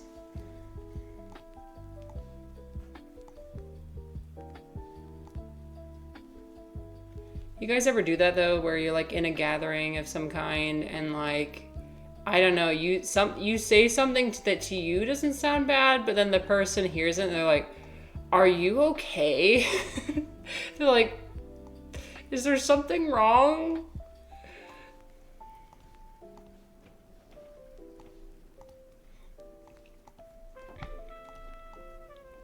Keep in mind, most psychiatrists don't have a soul. Well, Dom, I don't know about that, but I do know that they need to cut themselves off. They need to compartmentalize their soul away from their practice. I mean, I had to do that when I did casework, and I had to hear about traumatizing stories every day, like people just having a really rough time. And I had to literally like separate off my humanity. Because otherwise I had people calling me at fucking midnight asking me to like take their child to the hospital, even though I already like gave them the information for how to get to the hospital and everything. Like, you know, like there comes a point where like something can't be your responsibility, I guess, but it makes you feel like a really shitty person. I felt really shitty about that, but it was like I was literally like I was wasting away. Like my husband never saw me, my family never saw me. I was like running around doing errands for all these people who needed help, and they would just try and contact me 24/7, and like and if I didn't do what they asked, they would blame me for like their child being sick, or like their sister dying, or like I've been blamed for people dying before, and that's not something fun to be blamed for. That sits with you forever. That never leaves. Calls Marissa to go get some McDonald's at 11 p.m. Have you decided yet, Refly? Are you gonna do it? You haven't eaten yet? You need to eat. Please eat. Eating is better than not eating, I think. So, that's my answer. Oh, you ate some cake? Okay. You ate something, that's good. I mean, like, I don't know. Like, if you decide to eat it. And don't feel bad about it afterwards. That's the problem. You get, like, personally, like, I'll say this. I've like struggled with eating. I really have to change the topic of this. I have to change this to an 18+ stream. I'm sorry. We're talking about eating disorders. We're talking about all sorts of wonderful stuff. But I did struggle with like an eating disorder, and so the ways that I've overcome that really is like not changing much about my habits, but like changing how I feel about food and how I feel about eating food. And like the worst part to me is beating yourself up after you eat something, because it starts to cycle all the way back over again. Because then you eat something bad, quote, and then you feel bad, and then because you feel bad, you're like, oh, okay, well, I'm just not gonna try anymore. And it just repeats. So don't feel bad. I'm not saying you were feeling bad. I'm just saying that's my advice. You could take it or leave it. Trust me, I would beat myself up not to eat something. Okay, there you go. The reverse.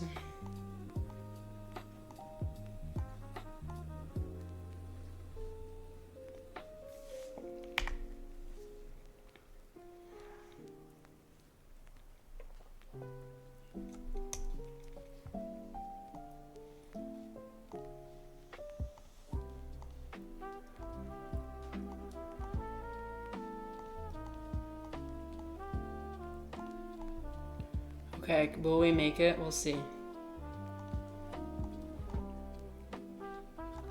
Perhaps. Wait, I forgot to show you guys oh my gosh. Okay, after this level, I'm gonna show you guys. I completely forgot. I was so lost in my own head. Redo that. Some new art. Some new art for the channel.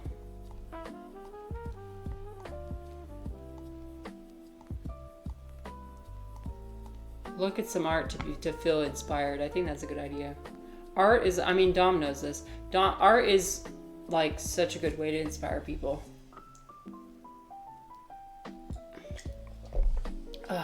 Oh no. I know, I just lost, didn't I? What am I gonna do, Toby? Come here. Toby. Yeah, come here. Where are you? Hi, beautiful. Come up here. Come sit with mommy. Come here. Hi. Yeah, I see you. Come up here. Jump up here. Come here. Are you coming? There she is. Good girl. You want to look at some art with me? Let's look at some art together. Together. Okay. I'm going to pull up my email. I know, beautiful. Please do not disconnect my monitor again. Please don't. Hi. You're so adorable. I love you so much. Come here. Come back.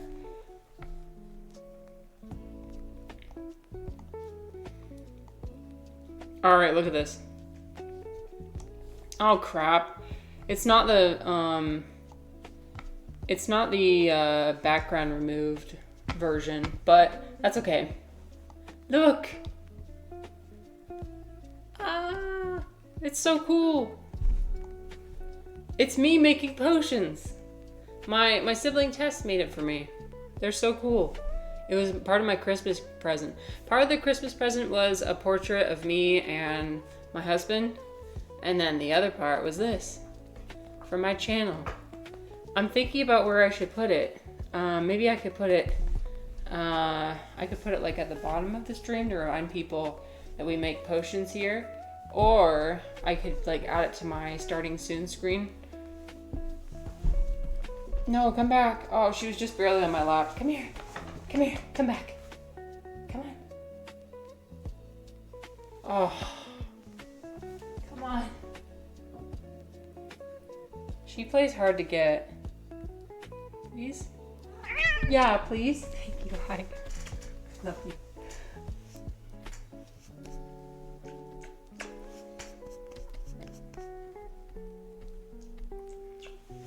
There is not enough love in the world that I can give to you. Do you understand that?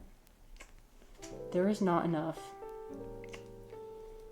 She deserves the entire universe and more. You have no idea. You have no idea.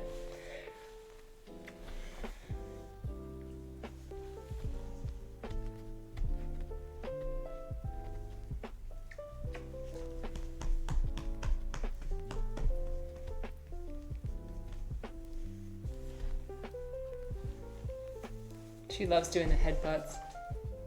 You're special.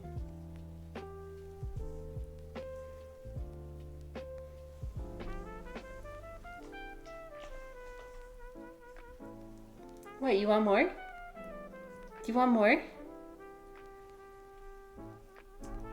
Oh, you're so sweet. Thank you.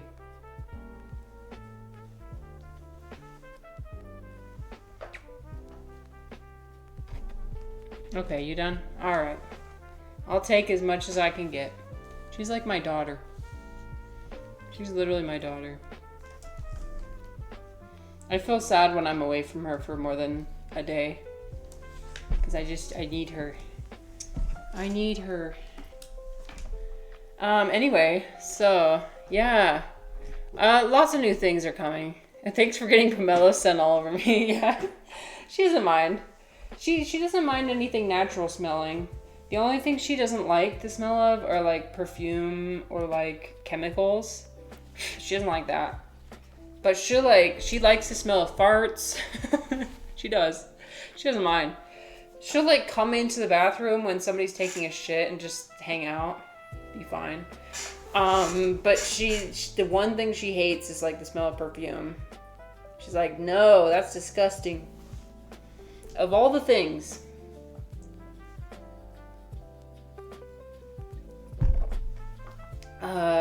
Anyway, what was I gonna say? Oh yeah, so a lot of things planned for this channel, don't worry. For some reason I keep, I explained this earlier. There's this weird thing when you stream where you have so many ideas and you want to do so many things, but then when you hit the live button, it's like it all goes out the window. I'm going to do some extra work on this stream. It's going to happen in the new year. What are we going to do? We're going to make new emotion buttons that involve more of the screen, like the whole screen. So it's like more of an interactive element. I'm going to do some more interactive elements. We're going to incorporate this somehow, like making our potions. We're going to do more like, what was the other ideas I had? And of course I never write them down. Maybe I wrote this one down. Let me look at my... Sometimes I text it to myself if I write it down. Let's see. You send anything to me? I said, stop. Okay, so literally this is a text message to me. Okay, wait, my phone number's not on here, so I won't dox myself. Here, I'll zoom in. Come on, zoom in. Come on, just for me. Come on. Oh. Here. It says, stop complaining, start doing. And that's the text message I sent to myself. Stop complaining. I love talking to myself. It's great. Stop complaining. Start doing. Alright. Should we continue our game? Or should we finish? I can't decide. I don't know. There was something I wanted to watch on here, but I can't remember now. It's like a YouTube video I wanted to watch together. Oh, let me think. No, this isn't. There's Roblox. Life is Roblox. Thank you. There was something I wanted to watch on here. I can't remember. No. Oh, by the way, the report of the week clickbaited me. This is what I get on my algorithm, by the way. I clicked on this instantly and I was like, oh wait, here, you don't see the... He said, what's the point? And I thought he was genuinely, I thought he was giving up, and I was so upset. Thank you for reminding me. Oh my god, literally, okay. Thank you for reminding me. I'm sure you wanted to see this. Josie Kins. So cool. Psychedelic researcher. YouTuber. And that's all she makes is like videos about she does like the ultimate psychedelic realizations, tier list, 4 levels of geometry. Okay. So there's one video that's the 7 levels of the psychedelic experience. It's 16 minutes. I want to play it, but I'll also give you the link to it so you can see. We'll just skip through it. We won't watch the whole video, obviously. But, okay. So, here. So she goes through different levels. So this is her. I love her little mushroom stuff too. Here, I'll copy and paste the link to the video so you can see. But she talks about from level 0, 1, 2, 3, 4, 5, and 6. And she personally has experienced all of these. So she's gone through and like done documentation for every single step. And for me, I've probably only experienced as far as moderate. So beyond moderate, I can't confirm or deny how accurate it is. But so far, it's like super accurate. So if you're curious, so like level 0 sub-perception. So we'll just start there, like a microdose. This is not okay. Not this. This. The one before. Ignore that one. Experience produces effects that are not yet consciously perceptible. Taking very small amounts of psychedelic compounds to reach subperceptual levels in an effort to promote focus, creativity, and improve mental health is often referred to as microdosing. There has been some research into microdosing that seems to show some promise for certain effects, but also some limitations, and it's a topic we're looking at possibly delving into deeper in a future video. Level 1. Subtle. A subtle psychedelic experience produces sensory, cognitive, and physiological effects that are slight but just about perceptible. Subtle effects are mild enough to easily be ignored by directing your focus towards the external environment, and they may only be distinct or recognizable if you deliberately focus on them. So basically, I mean, it's like colors are brighter, textures are more visible.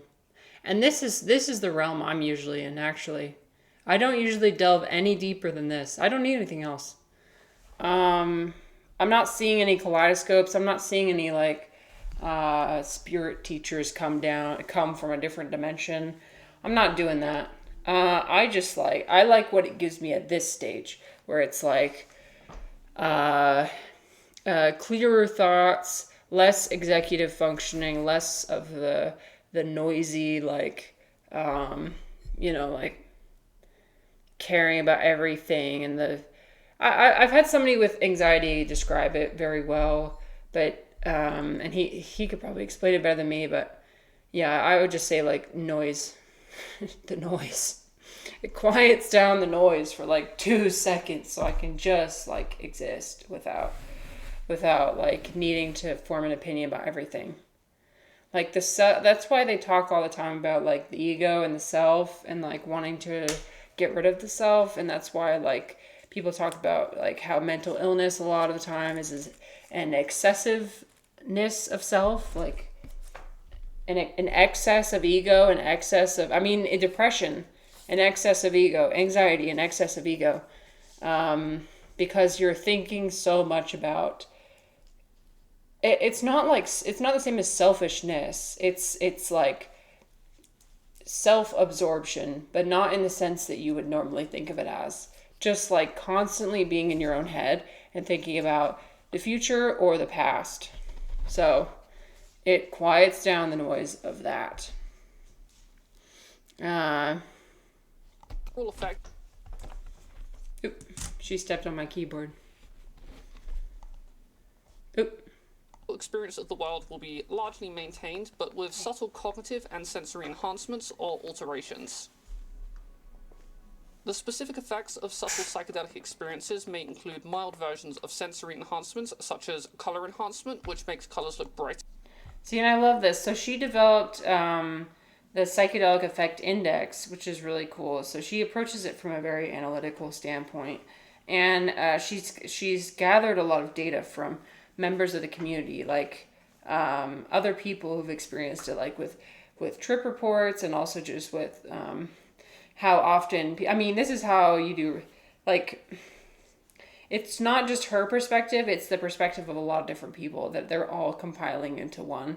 So, like, how many people have experienced color enhancement, how many people have experienced drifting. So, like, when you're seeing the kind of waves go through a texture. So I've experienced a lot of these. Novelty enhancement for sure. Wakefulness, I don't know about that one, but creativity enhancement, absolutely. Emotional intensification, absolutely. Spontaneous bodily sensations. See, it's all here. It's really cool, like, to consider, like, oh, what will I possibly experience? Obviously, it's not going to be the same if you actually experience it for yourself, but it gives you a good idea. So then it goes into mild. Level 2, mild. Oh, Dom, we're looking at, so if we were discussing earlier about, like, the 7 levels of the psychedelic experience. So, for anybody who's curious, because this person is really, really well known and really methodical about how they approach like researching of this. So A mild I personally haven't seen this level of like color difference, but I mean, I guess like this is trying to replicate like the rain. Because I've seen a rainbow effect on everything, and Tom says one time I was watching my friend juggle, and it looked like he had 10 hands. That's probably the what's the word for it? Like shifting.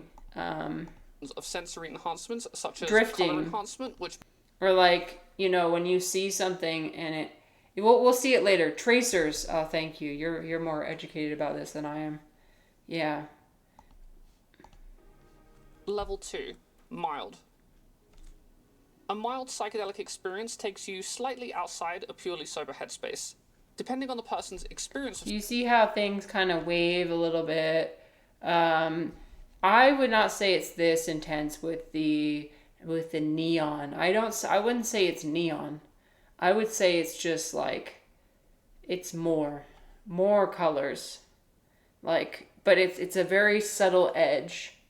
Like if there would be a tiny rainbow around everything, that's what I would say. For me. psychedelics, personality, and whether they are focused on specific tasks or I also see things wave this. I mean, I do see like pots or any, like, you know, the pot I have behind me, I've got a lot of them in my house. You'll see them wave back and forth. immersive activities. They may be able to suppress or ignore the effects. But someone who is embracing the experience will typically have a mild but noticeable alteration in their general experience of themselves or the world around them. See, I think this is a little bit too intense, actually. I think it's a little, this mild is a little bit too intense. But then again, like, I'm not a very visual person when it comes to psychedelics, so maybe I'm not. More of what I experience is bodily sensations. Tom says, scariest one I had was looking at a window and it was just endless dudes with guns running towards me. They were comically large. Holy fuck. That is terrifying. Oh my god. I think I told you about the one where I looked in the window, right? And I imagined myself, my face getting like comically red, like just neon red. And like I didn't even recognize myself. But then I blinked a few times and I looked back in the mirror and I looked the same. Like normal.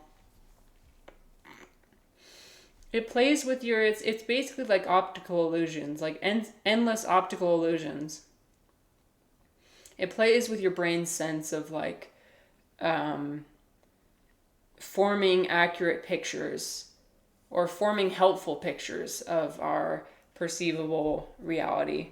And so like you know, like you'll see an optical illusion where there's a face in something, right? Because we tend to want to see faces because we're social creatures.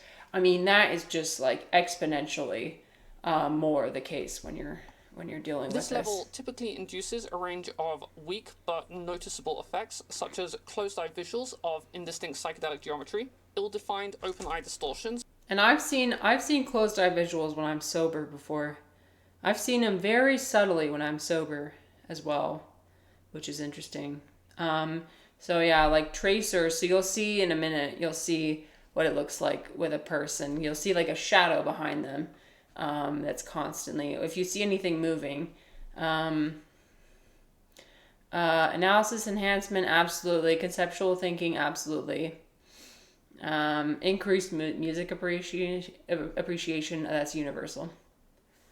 Refly said, I see closed eye patterns of color since Walt. Wait, what? You're telling me you see shit like this all the time? Wait, not this, but indistinct psychedelic. You're telling me you see this? That's crazy. Huh.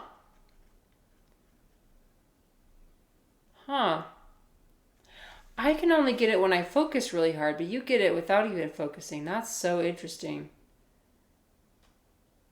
I mean, you don't have to share. Don't share, obviously, but like makes like and you're not on any like medications or anything, because like I know that like my best friend, like she was taking like really intense sleeping medication, and the sleeping medication would give her like hallucinations throughout the day. And it was a prescribed sleeping medication, but like it would just cause her to have visuals a lot of the time. Another win for men, am I right? Okay, you win. Congrats. Dom says it changed my music taste for sure. Me too. Yep, now all I listen to is psychedelic rock, basically. There's a reason for that. It's only when you close your eyes. Well, that's fascinating. So you... I wonder what causes that for you. I mean, all it is really is like our... well, actually, I don't know. I don't actually know the explanation for that. But I know I was experiencing it when I was trying to focus really hard, or trying to not focus really hard on like emptying my mind.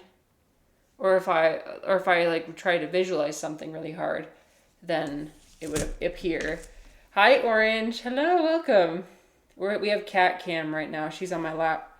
We're watching the 7 levels of the psychedelic experience. For anybody who's never experienced it before, showing what it looks like. But we've got our little kitty. I love you. She's so special. She's like, please stop touching me. If I keep touching her, she's gonna get off. Proceeds to keep touching her. Anyway. Geometry. Ill-defined open-eye distortions, such as the appearance of slight trails behind moving objects or difficult-to-spot warping in... You see how her arm looks like it's still there, even after she moves it? Textures. An Yeah, increased I've seen that. inclination to introspect and analyze, and further but still mild perceived improvements in the clarity or acuity of the senses. Yeah, see, it's all optical illusions. You think you see something and your brain kind of like fills in the gaps. I mean, we do that already all the time. We're filling in the gaps of what we see. Like when you go to bed after you've seen a scary movie and then you see your coat hanging on the door or something, and you think it's like a person, and you get really terrified. It's the same thing.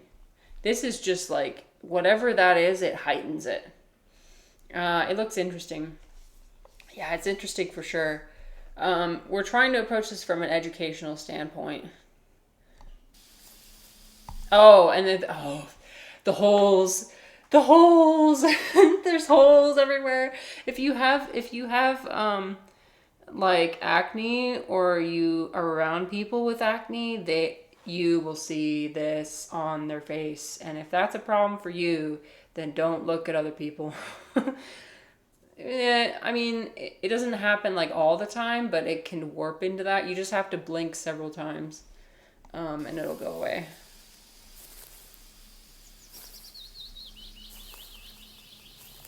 Like trypophobia. Yeah, like I have trypophobia. I don't know, do you guys have that? It bothers me. If it doesn't bother you, then that's cool. But you see how it shifts. It doesn't always look like that. It's just like it can swirl and warp like that. Dom says the furthest I got was chilling with my friend, but I don't know who it is, and I don't know who I am. We were just staring at each other, smiling, and I can't remember anything else existing. Just me and him, with a faint sense of recognition.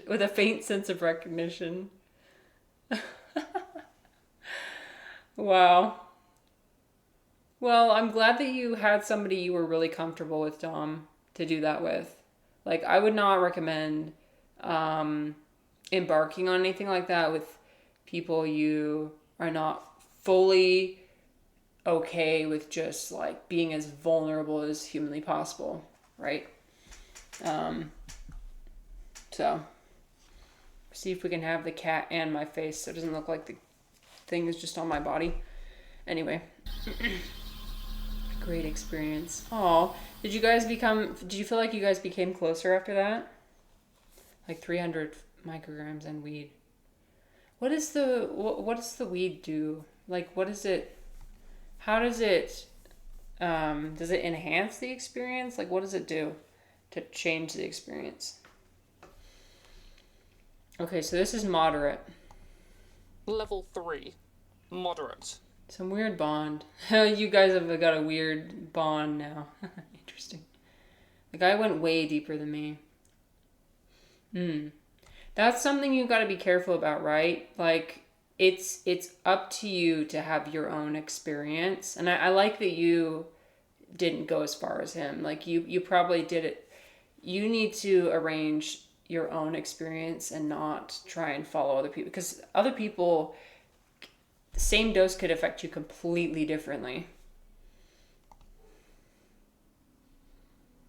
A moderate psychedelic experience induces an overt, though not overwhelming, psychedelic headspace, such that your experience of yourself and the world is distinctively altered. At this level, the effects and the nature of the substance become clear and defined enough that ignoring its action becomes difficult. But people are typically able to engage in regular behaviors and maintain the ability to communicate properly, though there will... The thing that this is hard for this to communicate is that you are also experiencing a lot of body sensations. Like, you are experiencing like fuzziness, you can experience like twitching, like your body twitches. Like, I felt like my brain was rewiring itself, the way that my nerves were twitching, like the same way I would, like, if I'm in deep sleep. You know, if you like look at it, I don't know if humans do the same thing, but if you look at an animal that's sleeping and you see them twitch in their sleep, that's kind of what I was doing, but awake. He told me he did 750 micrograms. He thought he was lying in bed and thought he was a little boy in China living a whole other life. That's crazy. Oh my God. I haven't experienced that before, where it's like you imagine you're a whole other person. But I have experienced like Marissa leaving the chat. Like, Marissa, she's somewhere else now. But I'm okay. But becoming a different person, he was lying in bed and hallucinating all that. It was hard to remember the nuances of how weed affected it. That's okay. Personally, I would say I wouldn't recommend people mix substances until you have, like, you're comfortable with both and you're like, you're knowledgeable about both. Otherwise, I wouldn't recommend. There's been a few trips where I just play guitar for hours and hours. That was the best. The creative enhancement, you just, oh yes, you feel so creative and you feel like you just, yeah. I love the ideas that I get. Yeah. But again, like, I never go further than subtle. I don't even get this far. This is the farthest I've ever been, though, is moderate. And that was too much for me. The body sensations, the tingling, the twitching, obviously you'll get increased nausea from it as well. Although my nausea has never been that bad. Some people it's really bad where they like are throwing up a lot, and I don't know. There's things you can do to prevent that from happening. But or impairments in concentration and short-term memory that may be overcome with effort. A moderate psychedelic experience can induce you start seeing faces and things. Range of well-defined sensory effects. These can include visual distortion. Yeah, spirituality enhancement, personal bias suppression, synesthesia. That's where you mix your different senses together. Like, maybe you hear colors, see sounds, that kind of thing. I haven't experienced that before. But yeah, nausea and vomiting, more common. Such as distinct traces following. It's all about like what trade-offs you want to make, really.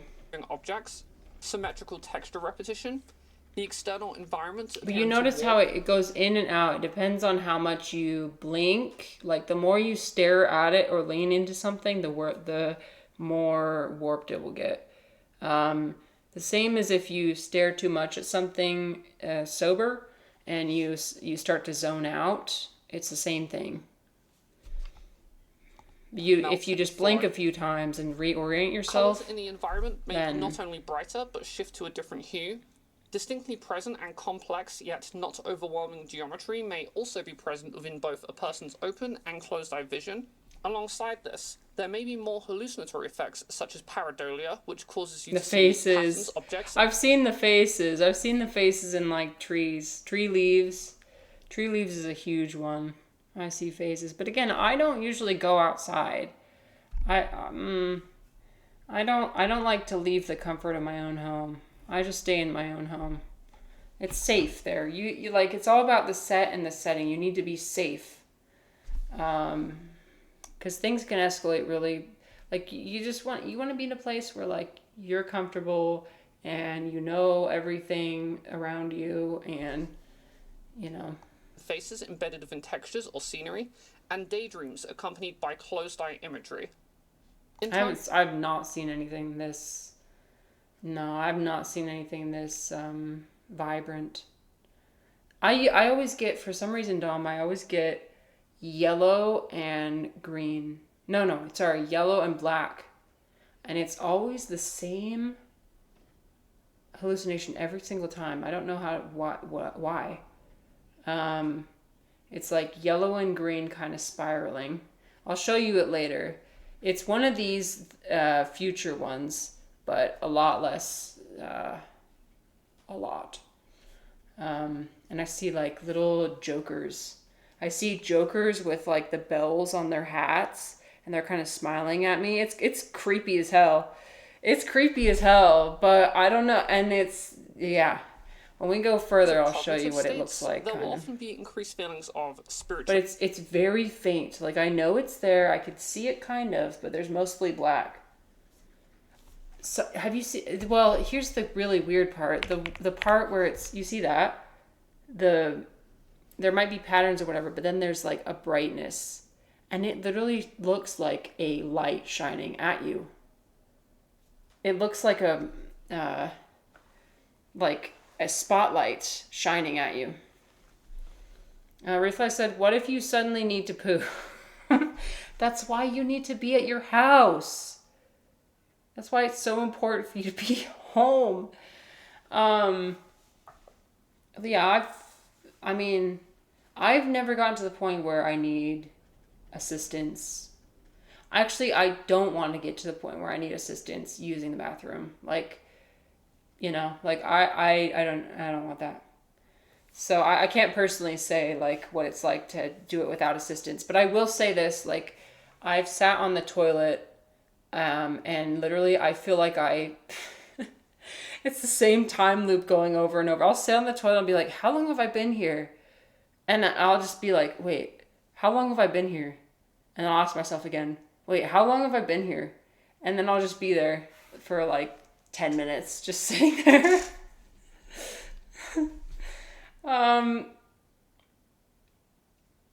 Although I will say this, it feels like I'm able to get rid of everything.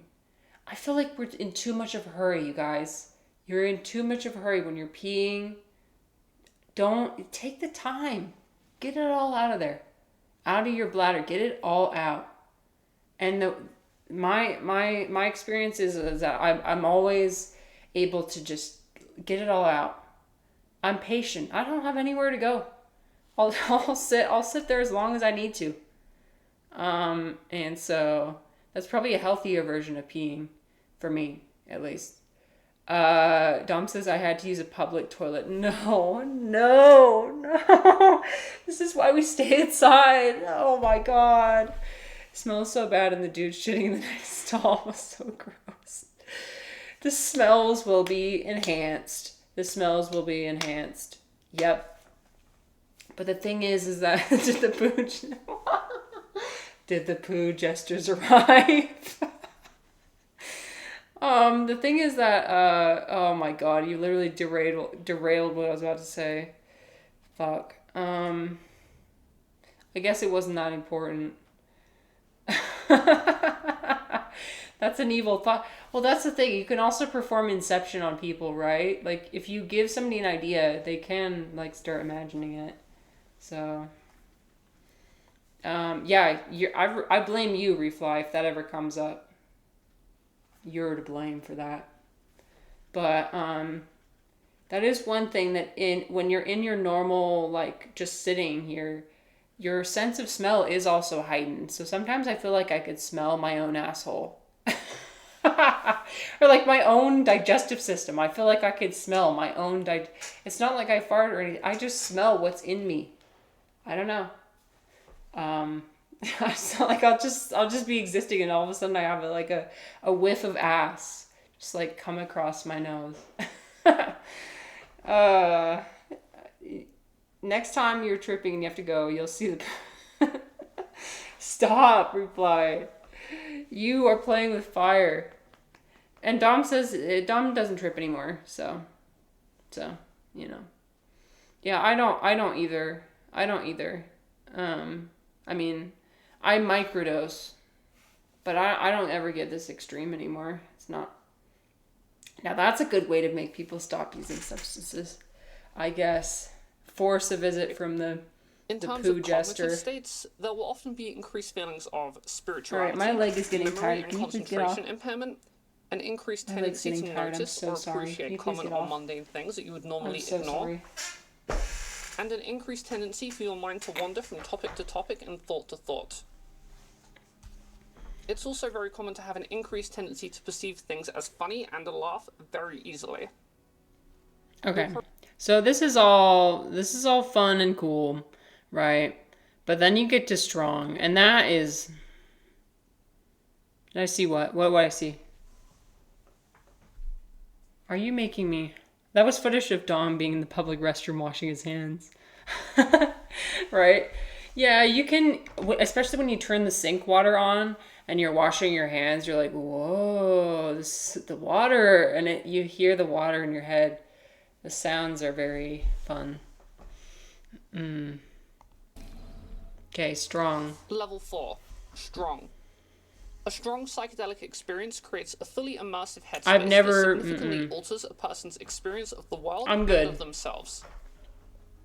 I don't need to see A person in a this. strong psychedelic experience may be disinclined to speak or may have speaking patterns that are noticeably different from But you their see, I do see this kind of, like, it's not this detailed, but this level of, you see how it's not this level of brightness, but it's this level of brightness where I see, like, and it's very simple. It's like a big black line, big yellow line, and they're forming these knots like this. I've seen that. But Refly is saying, this is me when I close my eyes sometimes when I'm in bed. That's so interesting. So you can do it. Hypnagogic hallucinations. Oh, there you go. Yeah. When you're in a state between sleeping and wakefulness. State. They may also be disinclined to engage in activities. Well, I have a theory, and I don't know if the research has been done on this, but I have a theory that psychedelics activate that hypnagogic state. They put you in that state between sleeping and waking. They put your brain in a state of sleeping while you're still awake and able to see things. Or have great difficulty performing tasks due to impairments in concentration. Look at the crocodiles down here. I'm seeing crocodiles. Hi, Matrick. We are... What are we doing? We're looking at the 7 levels of the psychedelic experience. We're doing some research, some explorations. This is for people mostly who haven't ever had that experience. So it's very informative for you to know, like, what you're getting into. So we've made it to, this is strong. This is not, like, I don't do anything this, whoa, you know what I mean? I'm down here at subtle. That's my realm. But anyway, I hope you had a fantastic past couple days. I hope you had happy holidays if you celebrate, whatever holiday you celebrate. Anyway, crocodiles. Short-term memory. Maybe there are mushrooms growing in my head. Well, we can produce DMT in our head. Although that's usually only right before we die. And it's also speculated that it happens when we are born. Which is quite... Oh, wait. Let me look this up. Okay. All caps. During death, the body releases chemicals like endorphins and serotonin that may ease the transition. DMT, a natural psychedelic, is hypothesized to surge during death. Okay, so it's hypothesized. I guess it's not proven, but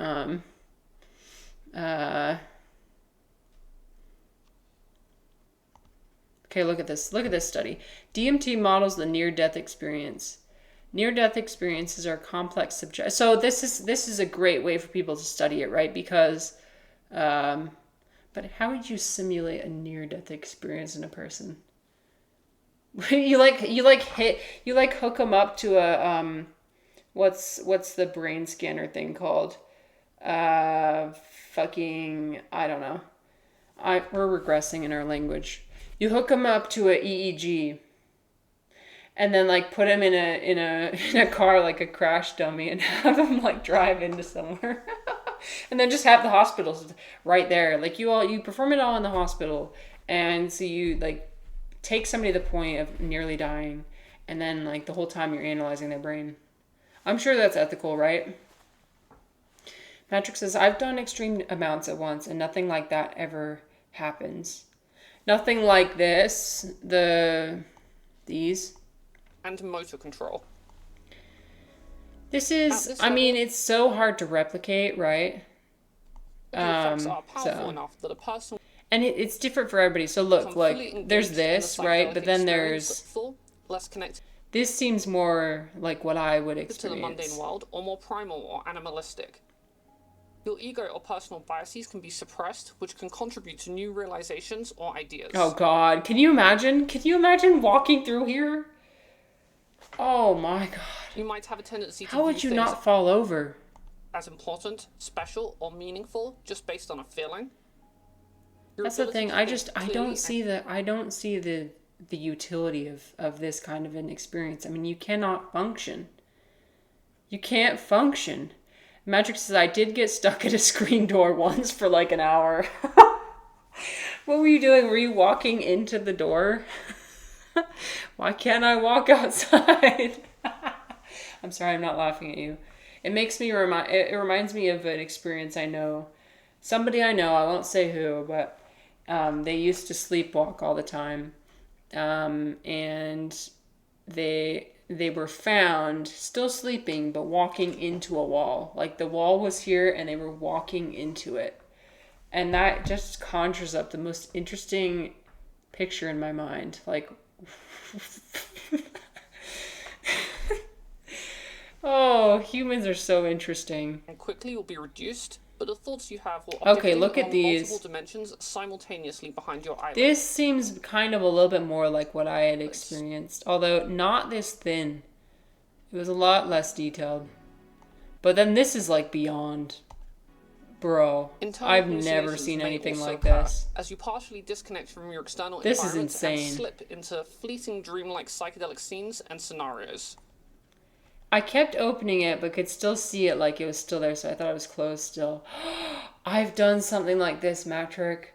I had a, that's so frustrating though. I had a, like a not a flask of, a thing of tea, and it had a little tiny opening. And because the little hole on top for the steam wasn't open, it came out very slowly. Like very, very slowly. So I would drink it, right?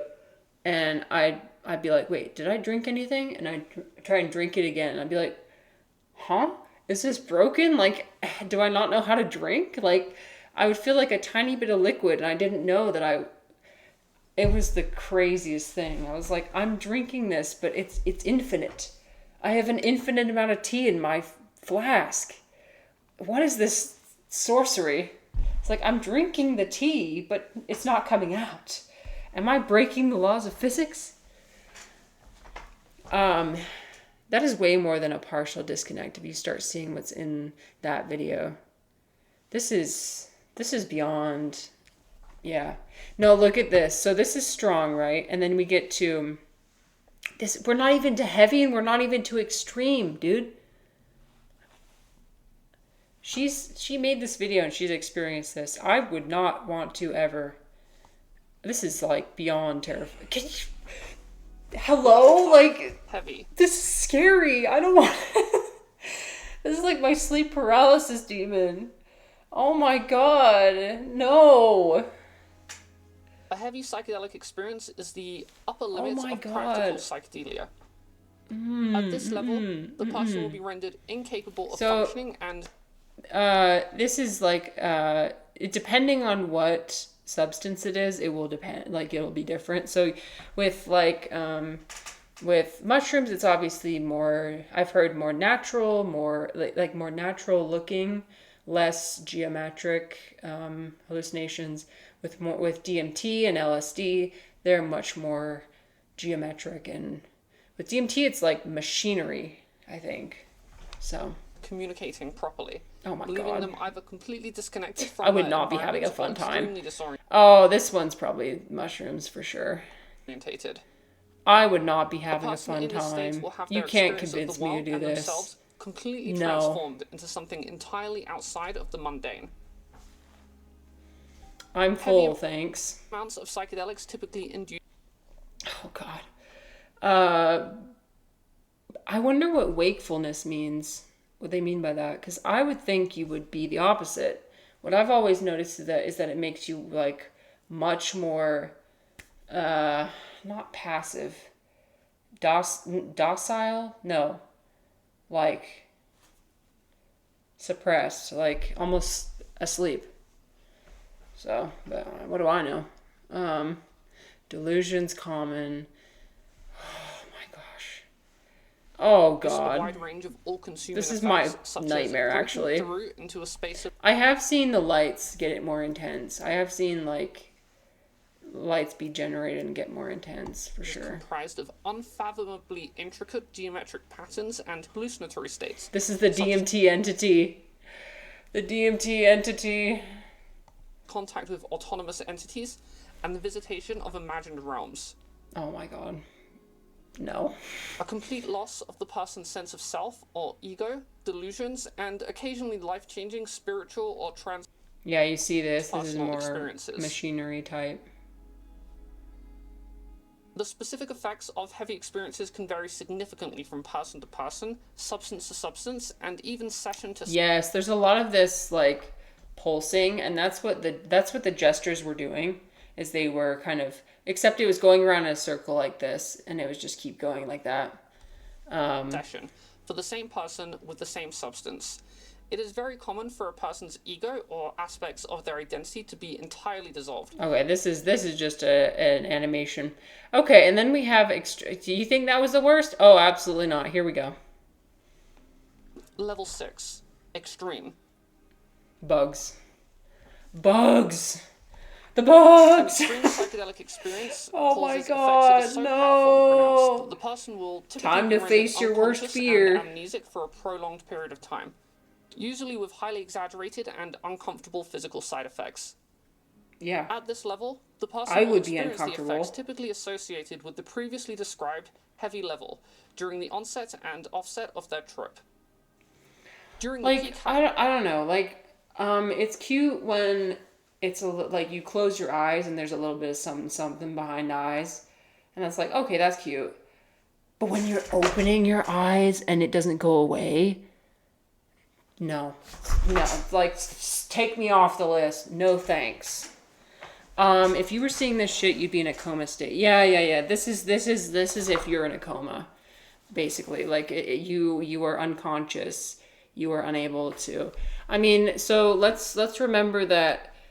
With mushrooms, at least. I don't know about the other substances, but with mushrooms, there's no confirmed lethal dose.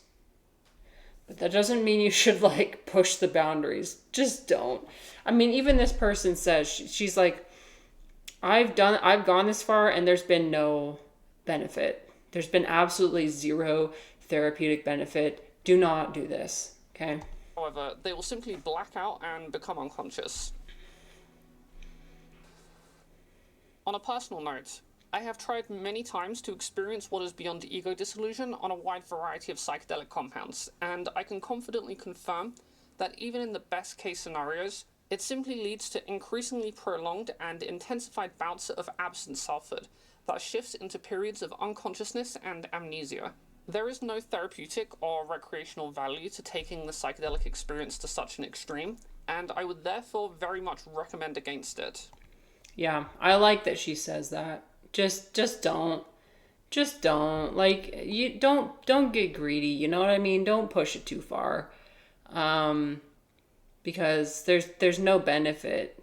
It's just gonna make you uncomfortable. So anyway, those are the 7 levels. Let's remember the most subtle. All right. Cognitive and physiologians. Right. The You might see some of the whiskers move a little bit, like waving up like this. And then you see the extreme, which is like bugs, wasps, death, oh god, snakes, all your worst fears. And this is like a 7-hour experience. It, depending on how much you take, it can be like, level 1 is actually pretty accurate. Yeah, that's what I was saying. Yeah, you see where it's like more intense textures. Yeah, I have a lot of experience with this realm and not much beyond that. Just a little bit, and especially the cat one. Or music This is really enhancements accurate. and This will tactile happen. effects such as paresthesia, which are spontaneous sensations like fuzziness, tingling, or warmth. Anyway, at the end of the day, let's remind ourselves, I'm not promoting the use of any substance, okay? This is not me doing that. This is me just trying to educate you with, if it's something you ever want to try, like, just keep it in mind what you're getting yourself into. Like, you could get yourself into like this kind of experience where you've got some mild like enjoyment of certain things, and you know, oh, the colors are a little bit brighter, oh, things are a little bit more funny. But if you take it too far, man, like this is like life-changing shit, okay? You don't mess with this, right? Don't mess with it. Respect the medicine and it will respect you. So here's the effect index, which is really cool. So this is what she developed. So if you're curious and just want to know, like, what are all the possible things that could happen to me? This is the most comprehensive list that I've seen of what different psychedelics will do to you, if you're curious. I'm all about like harm reduction, and just people being aware. Like, I don't judge anybody for using any sort of substance or like, but I do want people to approach things with a mindset of safety and sincerity. They use those two words all the time in New Age communities. Safety and sincerity. Set and setting. They drill that into you. But it's important. There's so many crazy things in them. Body odor alteration.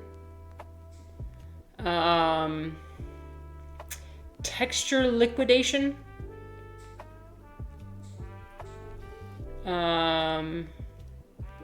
Autonomous entity. I've not experienced that, and I don't think I want to. Actually, no. Okay, that's ironic of me to say that, because I've been asking, like, where's the magic? Where's the thing I can't explain? If I see an autonomous entity start talking to me, that will probably defy expectation for me, because I've never heard any other voice in here other than my own. And personally, I think I'd like to keep it that way. Oh my god, that would destroy me, honestly. Tinnitus, absolutely. I've experienced tinnitus too. Ego death is I don't know, that's a difficult one. I don't know if that's even really, it's not possible. The poo jester is an autonomous entity. Okay, but here's the thing, like, I didn't talk to them. That's the thing. The jesters, like, didn't converse with me. We didn't have a conversation. I mean, you guys have experienced that, right? Where it's like, you wait. Hi, Choza, welcome back. Tinnitus. Yeah. It can make, so tinnitus is ringing in your ears. It can make the ringing in your ears more intense. But usually only for the duration of the experience. But anyway, like, if you've ever experienced that state where you're just barely waking up and you're still dreaming and you're aware that you're dreaming, you know that you're not talking to people. You're just kind of communicating through telekinesis, if that makes sense. Like, let's say my dream is about me talking to my boss at work, and my boss said something to me. It's like, I know what they said to me. I didn't imagine them saying it to me, if that makes sense. I didn't imagine their lips moving and I didn't hear what they said, but I did all the other work in imagining what was said. Anyways, I think that if a conversation were to happen, it would probably be something like that. It wouldn't be like me suddenly having the ability to talk and seeing something else talk to me with their mouth opening. I would just like imagine what they said. Joseph said, I've had tinnitus for 18 years. Oh, Jesus, I'm sorry. Well, that can get annoying.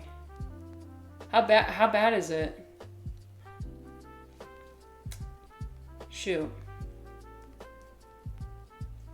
Yeah, that can get really bad when you're in like a silent area. Do you feel like you always have to have like some like sound playing? Because I think everybody experiences like a tiny level of tinnitus, right? But there are people, like, I'm sure you do, where it's like it becomes a huge burden because it gets really loud. So during the day you forget about it. Oh, does it keep you from sleeping at night? Oh, no. I'm sorry. Because you don't have anything else to... And that's all you can hear. At night I have to play a podcast or some white noise to sleep. Damn, that's rough. I'm glad you found some ways to help yourself. A podcast about tinnitus. Oh my god. Intellectualizing our own suffering. I never do that. It's like trying to go to bed after band practice. Oh, Matrick, you need to wear some ear protection if your ears are ringing after your band practice. Damn. I mean, I won't tell you. I won't tell you what to do, but also, do you wear ear protection? You should consider that. Take care of your ears. I will say this, that's what Brian Johnson always says, is that there's a lot of things you can help with longevity and a lot of things you can reverse, but the one thing you cannot reverse is hearing loss. Like, we just don't really have much to help with that. I mean, hearing aids okay, but like, not ideal. And in some cases they just cannot like help you. So take care of your ears. I always bring a pair of earplugs to every basketball game, every concert, every movie. The movie theater? Oh yeah, I'll be bringing earplugs to that. No, your ears are fucked. Okay, well, Matrick, you can always start now. It's not too late. You can always start now. Because things can always get worse. Things can always get worse, so keep that in mind. You cut steel with a diamond blade. chops off for like hours every day without ear protection. Patrick. Okay. I'm sorry. I'm sorry. Oh, I guess you would still get hearing loss from that, even with earplugs. You would need like my husband has these not headphones, but like they look like giant headphones, and they're like the things the air traffic controllers wear. You would need something like that probably, instead of just like regular earplugs.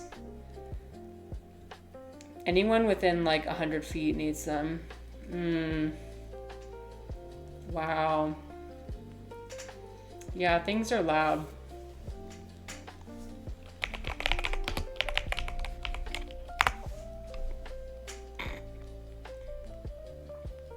Let me see.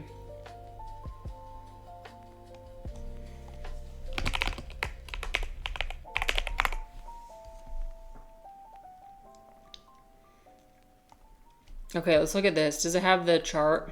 I want to see the chart. No, here we go. Oops.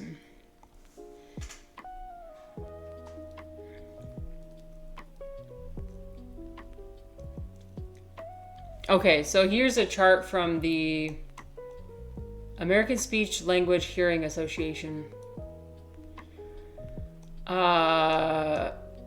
So powerful impulse noise, not safe for any period of time. 150 decibels, fireworks at 3 feet, firecracker or a shotgun. Not safe for any... Oh no, you don't want to see it? Oh no. I looked this up the other day when I went to a basketball game. I'm sorry, Matrick. Seeing the truth. Painful steady noise, not safe for any period of time. Jackhammers, jet plane takeoff, siren, pneumatic drill. Oh, I wonder if it's... Yeah, I was going to say yours is probably in here. Extremely loud, dangerous to hearing, wear earplugs or earmuffs. Maximum output of some MP3 players, a rock concert, or a chainsaw. Leaf blowers, snow blowers, and tractor listening with headphones at 100 decibels. 94 decibels. Keep this in mind. If you dry your hair, a kitchen blender, oh shit, I use those. Food processor, they're loud. I need to wear earplugs when I blend shit. Oh no. Very loud, dangerous to hearing. Wear earplugs or earmuffs. So 91 decibels at a subway, a passing motorcycle, or a gas mower. Still need to wear earplugs for that. See, and most people don't even wear earplugs for these ones up here, like the kitchen blender, the basketball game. And I know they'll be doing the movie theater stuff up at this level. Like, dude, if you go to a movie, it is so loud. If you go to Disneyland, if you see any sort of performance or go on any sort of ride, they crank that sound up. Oof. And then like safe listening at any time, group conversation, a vacuum cleaner. Oh, vacuum cleaner's okay. Interesting. Don't sit next to the speakers. Let's see. I wonder what my current sound level's at. Here, you can see my sound level. Well, you can't because it's cut off. But my sound level's at, well, it's at like it's at 50%. But that's because if you look here, look, this is at like 20%. So, not to brag or anything. No, but I mean, they don't tell us this stuff. You know what I mean? They don't tell us to wear earplugs at like even concerts. People don't wear earplugs. Movie theaters, people think it's all fine. Oh, well, they don't do it in America. They do it in the schools there. Well, I'm jealous. Okay. Oh. I love the American education system.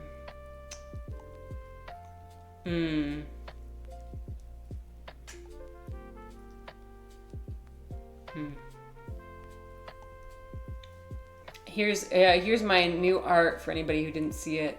I'm very excited. It's me making a potion. There's free earplugs at concerts and festivals. What? Oh, I need that. I'm gonna be the person. You know what? I'm gonna start doing it. I'm gonna be the person to hand out earplugs. I'm gonna go to all the concerts and be the one to hand everybody earplugs. And then they're all gonna hate me. That's the thing is, it's not cool. It's not cool to wear earplugs. Energy level at 2. What a blatant lie. Oh, I'm sorry. I'm bumping up to 3 then. We'll bump it up to 3. There. That was because you told me my dress looked nice. That's why. Thank you. That's all I needed.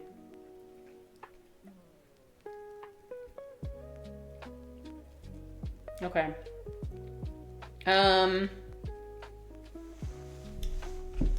You guys, I think that this is a great place to end. What do you think? We had some fun times. We didn't really do any gaming today. We mostly just yapped. But let me see if anybody's streaming right now. Who's streaming? Thanks for being around. Thanks for those who stuck around since the beginning of today's stream where it kind of went off the rails, but then we got it back on there.